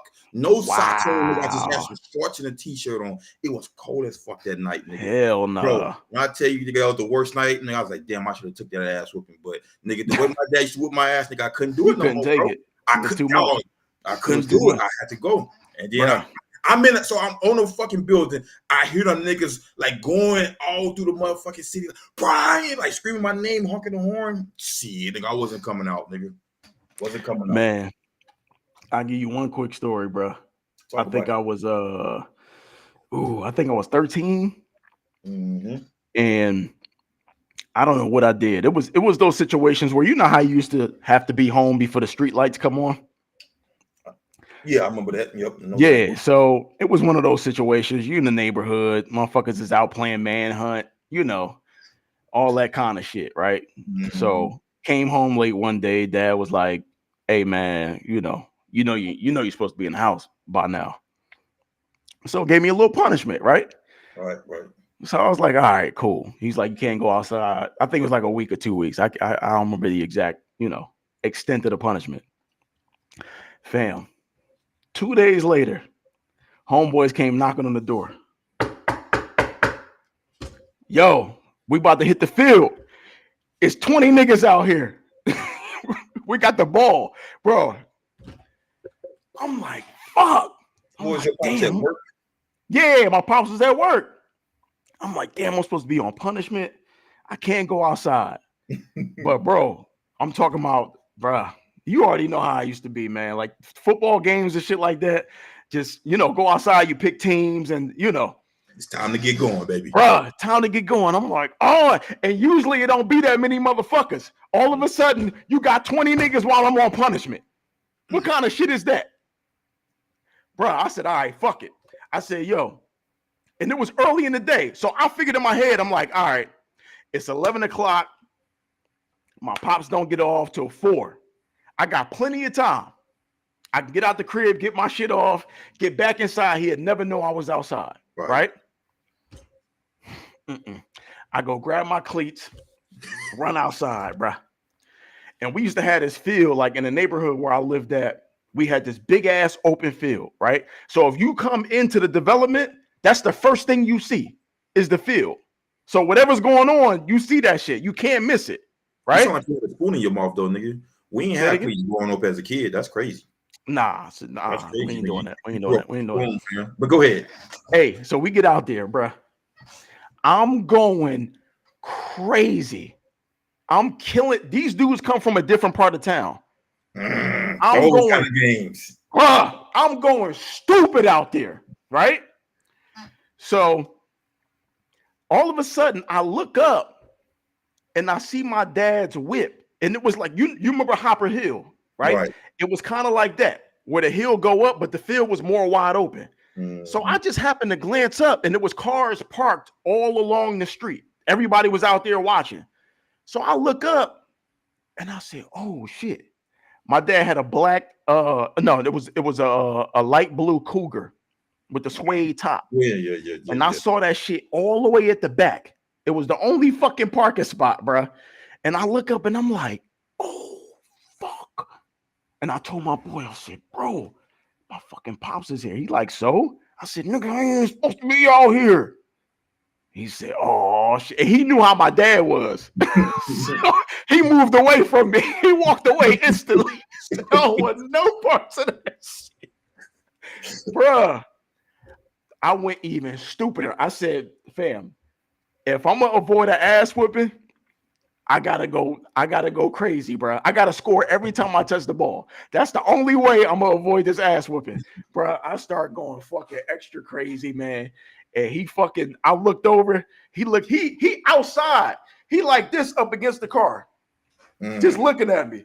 And every time I touch the ball, I'm breaking niggas off. I'm like, fuck that. Hey, I'm even on defense. I'm making tackles. I'm coming downhill. I'm blitzing. I'm doing all kinds of shit. Shit, he gonna be happy for me today. Man, I'm trying to do whatever I can to avoid this ass whooping.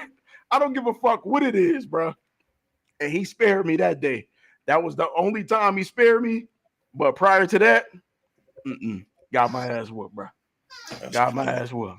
And he had a stern talking. He said, "Look, you ain't supposed to be outside. I'm gonna let you slide on this one. You had a good game.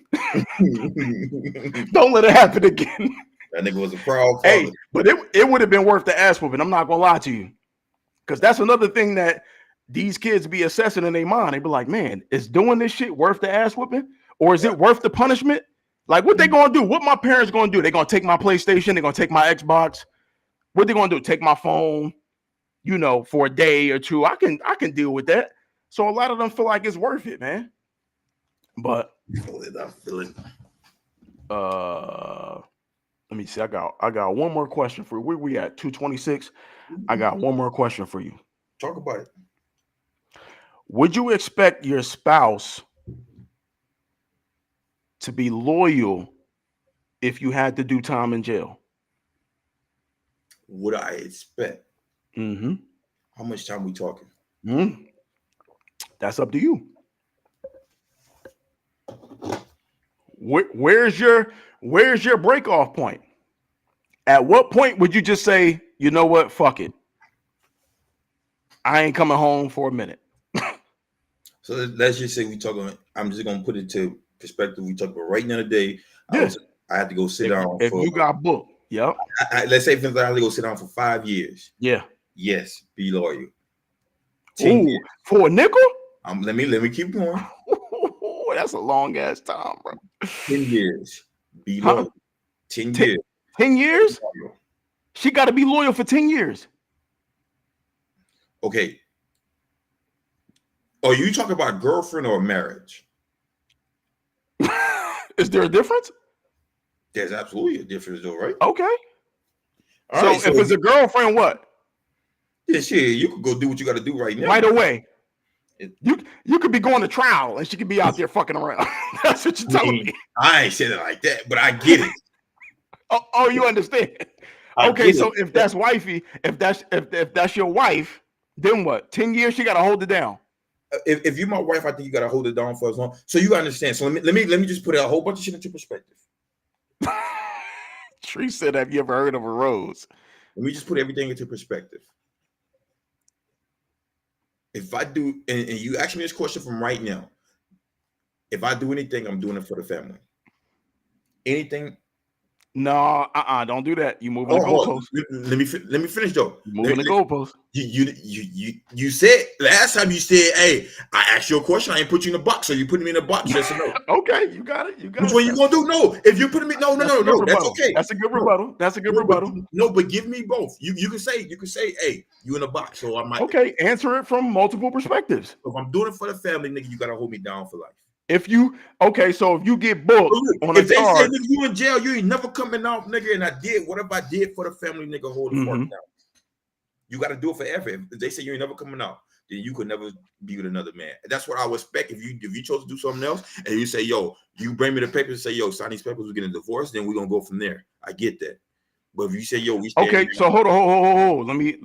Let's go ahead and expound on that. Yep. So we got to, because you only said you said right. So if you get booked on a charge 10 years, right? And somewhere during that 10-year period, she come to you and she like, I can't do this no more. Like I gotta, you know what I mean? Whatever. When you come tell me that, have them papers with you. Okay, and you would just sign off. You wouldn't even question it. You wouldn't challenge it. I mean, I'm of course I'm going to challenge it, but have the papers with you. That's not bad. Okay, I'm not saying it's bad. I'm just asking you a question. Hold on, let's go through some of these. Let's go through some of these comments. It's one of we not going through. It's one person we skipping right the fuck over. I know which one you trying to skip over. And hold on, who was that? That oh my god, what happened? I ain't even gonna say it. Anyway, next comment. That's too long. Sorry, I'm no ride or die. John said that's a good question. Who said I'm no ride or die? If it's for the family, I would ride. That's too long. Said I'm no ride or die. If it's for the family, I would ride. Okay, where is he locked up? Does AZ offer conjugal visits? That's a good question. No, the fuck it ain't. Why not? If you're getting conjugals, you're still getting your shit off. Hold your horses 10 years. Calm it down. Hold your horses? You gotta hold the motherfuckers. If they letting the conjugals go, I get the that. Horses is gone. I get that. Ain't no holding the horses. I'm letting the motherfuckers go. I get that. But if they don't offer it, you gotta slow down, man. Chill out. We both gotta sit down for 10 years.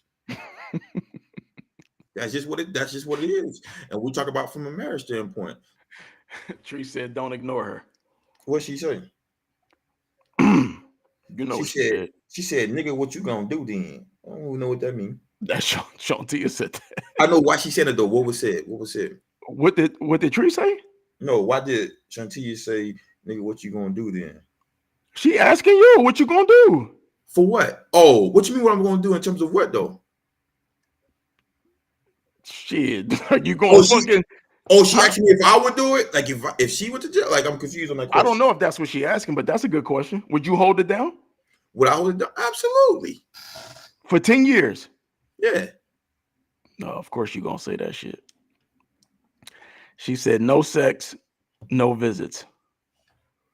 I'm bro, like you a hand man.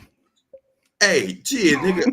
Hey, hey, shit, you better get your motherfucking hand. You better start. Hey, she said something about a rose, so I'm sure sit out there for minutes. If you say you can't sit down for me for 10 years, then dog. Bro, 10 years is a long fucking. You're saying 10 years casually. That's a long fucking time, bro. 10 years? Have you ever been married before? H. Have you ever been married before? How old are you? How old are you? I am 30 years old. You ain't no fucking 30. 30. You're not 30. 31. Even if you were 31, bro, think about when you were 21 and how much time has passed. I know it felt like that shit went by like that. Nigga, yeah, I know that, but bro, I was 21 2 days ago. Shit, in jail, them years is longer. That shit different, bro. For me, but not for them. If you out, then it's not. You're right. But that's not what we're talking about. If you book 10 years prison, that's 10 years is crazy. That part is irrelevant though. Let me get my shit off. That's fucking nuts, bro. 10 years? Fuck no, bro. You saying that shit now? Hey, man, listen. Fucking 10 years. That's OD, bro.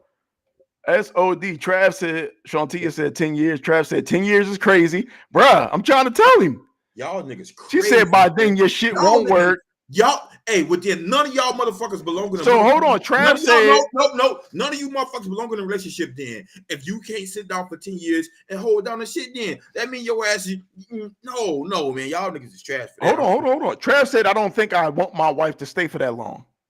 Do you think you would find your so hold on? You said so what about 15 years? Nigga, even 20. You expected to hold it down for a dub? H, do you understand what you're saying right now? 20 years, my guy. What the fuck? I don't think you know. I don't think you understand what I'm saying. I want you to hold it for 7,300 days. I want you to hold it down. I don't think you understand what you're saying, bro. I don't think. So she would have to hold on. So she would have to come to you. She would have to come to you and say, yo, I can't do this no more. You wouldn't just be like, yo, look, man, I understand. I get it. Okay, so we're going to put some context in this shit. Let's put some context. Okay, let's say, for instance, somebody was trying to rape our fucking daughter, and I came in, no. And I popped the nigga, but the way I popped him, it wasn't in self-defense form, and I shouldn't have did it, because there's certain ways you got to kill a motherfucker. And they made me go sit down. So would I expect my wife to fucking hold my shit down after what I did for our daughter? You telling me whatever time they gave me, even if it's 10 years, because of the way I did it, I should not expect my wife to hold me down because of what the fuck I had to do for our motherfucking daughter. When this nigga was trying to harm our daughter, nigga. So I'm just gonna say, hey, you know what? Nah. Again, I said if I go to jail now, it's gonna be for what I do for this motherfucking family, nigga. And if you tell me if Chief just tell me right now she would hold it down for 10 years, if I had to do something for this family and it was very important, then shit, we're about to sign these fucking papers right fucking now then. Fam, I expect her to be the same way. You can say be realistic all you want, nigga. I'm telling you from my standpoint. Again, even under those circumstances, I think that shit would be difficult as fuck. I appreciate you, John. With me, baby. I already know, dog. At some point in time, brother. Oh, that's different. It's different now. It doesn't matter, y'all. That was different. You sound like Red. He said we gotta sit down. We gotta sit down. We gotta sit down. Again, I said if I have to sit down for anything in this world right now, it's gonna be for the family. So whatever it is, it's for my family. Now, if I'm out here doing dumb shit, and if I'm out here robbing motherfuckers and raping people and doing extra shit, then hell no, I wouldn't expect you to do that shit. Tree says she visiting every week, baking cupcakes for the guards and calling everybody by name on the way in. They know me in the prison. I'm a regular until my man is free. Ooh. You wouldn't even get 10 years for that. Be for real. Trav said you wouldn't get a dime for the crime you just described, which I agree with. Which I don't know what judge. I don't know many judges that's gonna give you a dime for that. Which you shouldn't though, because there's certain ways you could kill somebody where he could not be. But we're talking about a situation where you're trying to defend your daughter, bro. If a judge do that, you can appeal that shit, and I'm pretty sure you're not gonna do 10 years, bro. Let me explain a little bit different. Then here we go. Okay, I see him trying to do. I come to the room. He runs away, and I'm chasing this nigga down the street, and I'll pop this nigga in the head because I want this nigga dead. You gonna go fucking sit down? Yeah, but you're gonna sit down. You're gonna sit down regardless. Okay, so that's the issue. So let's just say that's the issue. You expect your woman not to stay if that happened? Even if it's, let's say, 5 years, 10 years, whatever the fuck the years is. I'm not expecting it. You know what? You're right. Let me get when you expect your wife or your girlfriend, whichever one you gonna categorize. I'm not expecting it. I'm not gonna expect that, bro. I'm not gonna put that pressure on her. If that's something she chooses to do, huh? How's that, bro?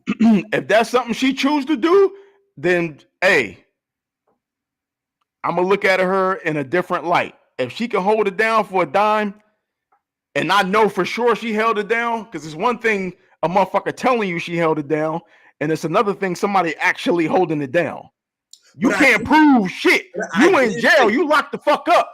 She can have a different nigga over there every day of the week, and then she come in there like, yeah, babe, I ain't doing shit. I'm out here. Of course. You know what's going on outside. We're trying to keep your ass. We understand that. But you said, do I expect her to hold it down? And I still said yes to your question. No, I'm not expecting that because that Okay, so we If normally you don't if get you questions. do, you just do whatever you do.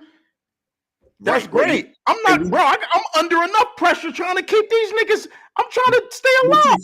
Montrese. Hey, Terrence, real quick. We won't normally get questions asked to us, so let's go ahead and do What this. up? What we got? What we got? Montrese Baker Murray, whoever she is, she said, "What if your partner is in a life-altering accident where they can no longer perform sexually? Oh, here we go. But they are still alive. What would you do?" So I asked you that question. So I'm gonna let you go ahead. Well, she asked, and I said it to you. So go ahead. You answer first. What you gonna do? Nigga, you don't gotta read it that much. Shit, answer the fucking question, nigga. Stop looking stupid. Hey, man. How deep in the game are we? I ain't gonna put you in a box. There you go. If we deep in the game, I'm gonna hold you down. What is deep in the game? Because I don't understand that term. Deep in the game, like we married, and what is deep in the game though? You could be married and be a newlywed. No. For me, if you marry, you deep in the game. That they go hand in hand. Hey, don't even say that because that's a question for next week. But go right. ahead. I'm just saying they go hand in hand. You deep in the game. If you marry, you deep in the game. That it is what it is. Okay. So if you marry, for me, it would have to be a wife. It would have to be wife. So I'll take care of you. I take care of you. So but you can't expect. I mean, we're gonna have to have a conversation. Like, look, if you can't perform sexually, you know I got needs and urges. Because if it was me, if I was fucked up, and you can still go out and do your thing, but you willing to still take care of me and do all that, I'm not gonna get mad. If you still gonna hold me down outside of the sexual aspect of it, I'm good with that. What the fuck am I gonna do? I'm fucked up. To me, that's me being selfless. I'm not gonna be selfish and say, y'all, I don't want you out there fucking nobody and do nothing. I understand you got urges. Carter said you capping. She said you got about 5 caps on. Okay. All right. Well, listen, man. Hopefully, I never have to be put in that situation. But I'm just telling you, from this perspective, from where I sit right now, that's what I'm giving y'all. So she said, "Now my wife mouth and cheeks are working. We good." That wasn't a she that said that. That was Kodo. No, Kodo said that. T, do you remember what happened when Yaka and Chris? Nah, you got to remind me, Trav.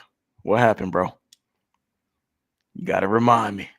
So, hold on. What up? That was a serious possibility for me, and my answer to my wife was it depended on how old we were. Now go find someone.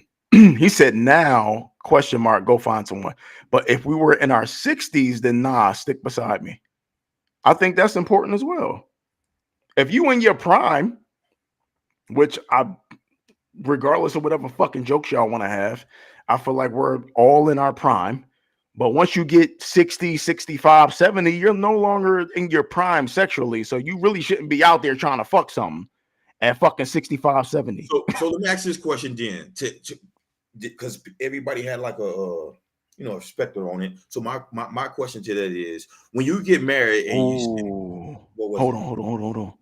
Oh, sex is about the intimacy and the connection. Without it, it's just about the orgasm. And at that point, there are tools to get that done. So Trav said Chris became paralyzed very soon after they were married. Damn. You got to hold it down. You got to hold it down. Again, but like I'm about to say though, hold on real quick though. So when you get married, they say for better or for worse and all the rest. Right, exactly. I was just about to go there. You walked the aisle and you said your vows, and through sickness and through health. So that's a part of the vow. You got to hold it down. So that's what I'm saying though. So I'm confused. So is that when you saying I do? Because people saying I'm going to tell you to go live your life or whatever. Don't let me stop you. Then all the shit y'all was said was then for no fucking reason. And that's the same. But I'm giving it to you. Right, but I'm giving it to you No, I'm from not my saying you. perspective. I'm not saying. I'm just saying in terms of Oh, everybody who's saying like, nah, you should just go ahead, leave or whatever. Then all the shit you said if you was married was bullshit. right. But I'm telling you from my perspective, if I'm the one that's paralyzed or fucked up, I'm gonna let my wife, like, if that's something she want to do, like, don't sneak around and do it. Just do it. See, If you make a commitment, I know you probably for like the last 8-9 years. What you did say, Jackie put 5 caps on you, nigga. I'm gonna put by 10 more on that shit, nigga. Ain't no way you're gonna accept it. I don't give a fuck, even if you are, whatever was wrong with you, nigga. You're not gonna accept, nigga, your girl still going out and getting her shit off, nigga. Okay. And then just take care of me, baby. Hell no. Okay. No. We have a conversation. We have an agreement. The agreement is if you still gonna take care of me, and if I'm good, if I don't want for nothing, obviously I can't do shit for you sexually. As long as you stick to that, I'm good. But if you out to the point where you can't take care of me, I'm fucked up, I done missed a fucking treatment or some medication or whatever the case, now we got a problem. Because you're not upholding your end of the bargain. So okay, now let me just ask you this question. Go and do whatever you're doing. Let's say, for instance, you got an accident and whatever, they just have to cut your shit off, but you able to still manage and move around. It's nothing wrong with you physically. You just ain't got your shit no more. Would those circumstances still apply? Because she wouldn't need to take care of you any kind of way. You can move, but your shit had to get removed for, something could have happened where something fucked you up. You just don't got your shit no more. But I can walk. I can do everything. So would all that shit still apply? That's a crazy. I know. So that's why I'm asking you. Wild situation. Hold on. I'm gonna answer your question and then I'm gonna read Trav's response. I think in that situation, I think I'll be fine. I think I can. There's other ways, Put that strap on and make some shake. Oh my God. Hey man, if that's what you got to do, if your own shit ain't, you know what I mean? Well, I'm saying though, to you though, are you gonna still give her those keys though? That you I'm not gonna give her the keys at that point because I can. I mean, I can't physically perform, but I can physically perform if that makes sense. So there's ways to circumvent that. I just want to make sure you saying okay. Okay. Do you think your woman will be able to stick by you just with? Absolutely. Absolutely. Oh, you cold like that? Hey, listen, we're not gonna get. We ain't gonna do that on here. Cold like that? Huh? I'm confident in my abilities. That's all I got to say. Okay. All right. So let's see what Trav said. He said. He said, met in college, got married right after graduation. Yaka got married. They had a kid, and Chris became paralyzed from the neck down. Damn. After an accident at work. I don't think their kid was even walking. That was 14, 15 years ago. She's still with him, holding him down. So, I mean, whether or not, holding him down is, that's relative. What is holding him down? Holding him down could be taking care of him, making sure she's there, making sure he get what he need. But who's to say? And I'm not trying to, speak ill on their situation, but I'm saying you just don't know what agreement they may have internally. Where if he can't satisfy her sexually, and we all know as humans we have sexual needs, what is she doing? That's like I'm saying, I'm not going to speculate and say what she may or may not be doing, but I'm just saying there may be some kind of agreement there where, So he said respectfully, that's a good point. Shantia put the rose in. Y'all in this fucking rose, man. Fuck that rose. Sick of y'all in this goddamn rose. Shit. Bruh. Well, we gotta close out on that.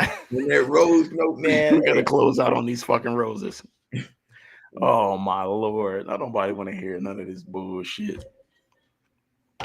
We appreciate it. Yo. Press the button 3 times. Motherfuckers got different modes and shit. Get the fuck out of here. Don't nobody want to hear this shit. Hey man, we got it. Hey, shit, you know what? Trav said it'd be turning them inside.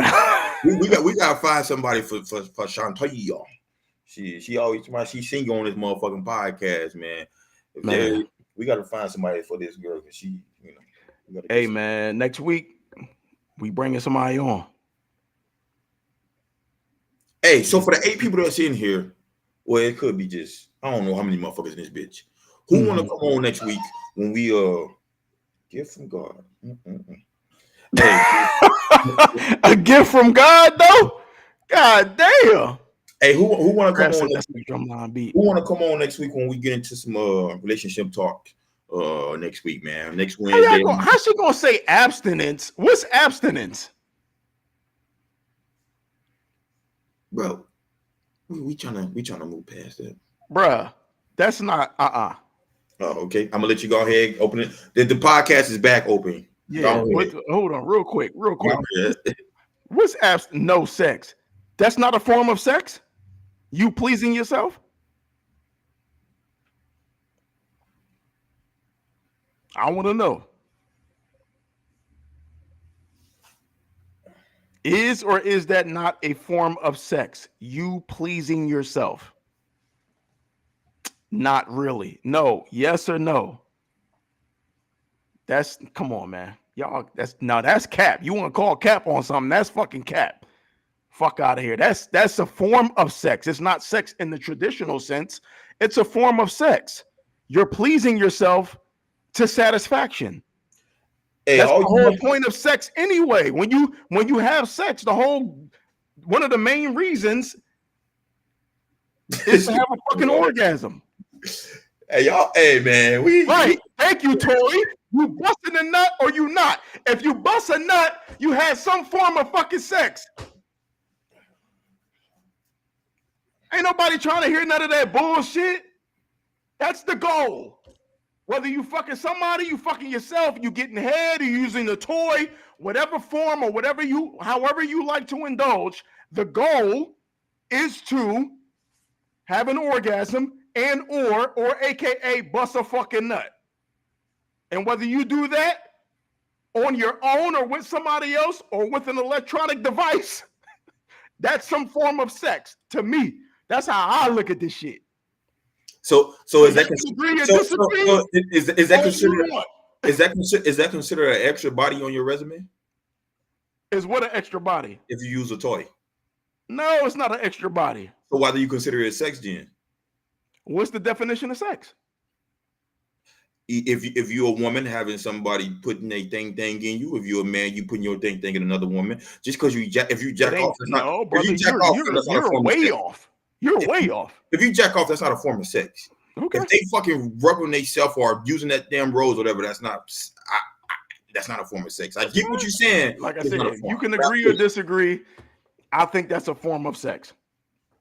That's just my opinion. So, masturbation. Huh? Treese asked you a question then. What she asked me? Read it.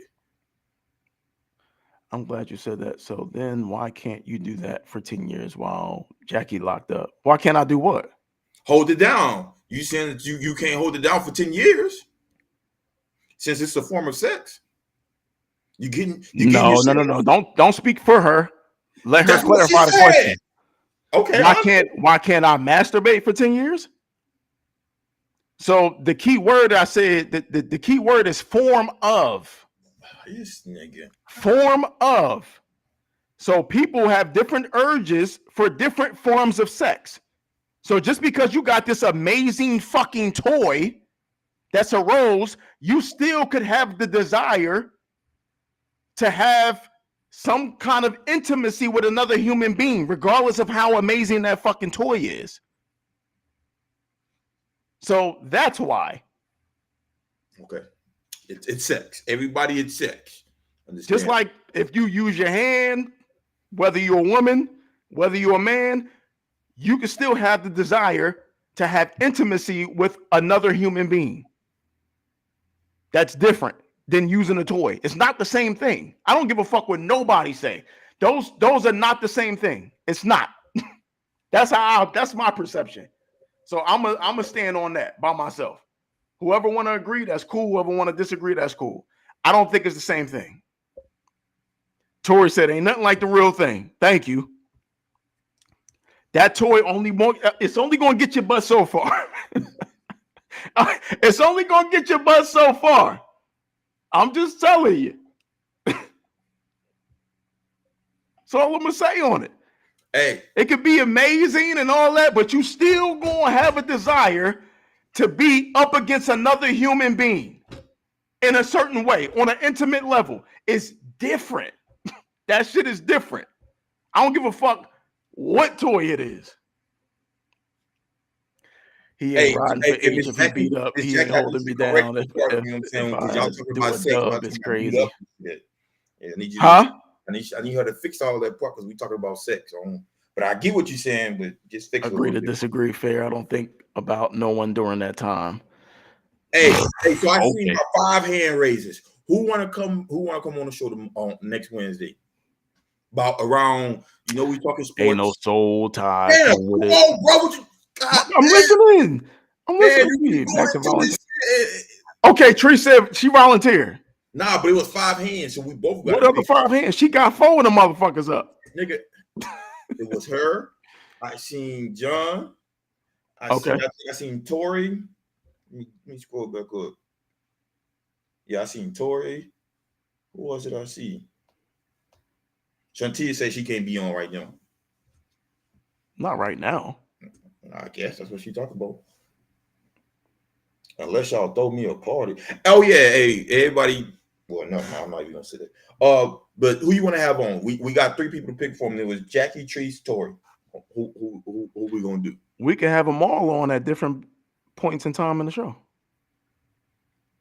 Okay. We only got 2 games to discuss. That shit gonna be quick. Oh yeah, right. We won't be on next Friday. Next Wednesday. We gonna move it to. We talked about this earlier. We just didn't put a date. It's either gonna be. It's most likely gonna probably be Thursday. It could be Thursday or Monday. It's not next week. It's the week. It's not next week, bro. We good next week. Well, who the fuck said Valentine's Day? It's not next week. Oh, I thought. Okay, right. So yeah, next Wednesday. Valentine's Day is fucking 3 weeks from now. I just seen Valentine's Day, and I know February coming next month. So, but yeah. So who you want to have all 3 of them on? They could discuss the topic with us, one topic, and then we pop somebody else in. So everybody, they all get a chance instead of picking one. We're not gonna be on Valentine's Day, Montrese. Oh yeah, the 14th. We're not gonna be on. Cancel that shit. Yeah, we're not gonna be on. But yeah, we can have them all. We can have them all on. We have 3 topics, and one person comes on. They discuss one topic, and then we swap them out for somebody else. They come on, discuss the topic, and then we switch out, and they discuss the topic, and that way everybody, gets an opportunity. All right. So, like I said, we only got 2 games to go through. All right. So look. Since 4 people said we're gonna have all 4 of y'all on next week, so we're gonna have 4 questions. Y'all can't pick the questions. We got the questions, and we're gonna base them questions off of who we have on. So I think we should do let's do the fellas first. We ain't going women first on this. So we're gonna go Tori first, then Anthony, then Jackie, then Treese last. That's how we're gonna do it. You gotta write that down because I'm not. I remembered it. It's in there. We good. Okay. So just know y'all motherfuckers better be on next Wednesday. Better be ready. No bullshit. I'm probably gonna last about 40 minutes at the top, so be ready around like 8:20ish. Oh, you said John, right? I said John. I said we started with John. Oh, okay. Whoa, what's somebody? Nah, Treese want her own episode. But come on, man. Like, damn. She want whole episodes? Sit your ass down. Watch Jackie gonna say I second that. Watch this shit. It's gonna come up. Right.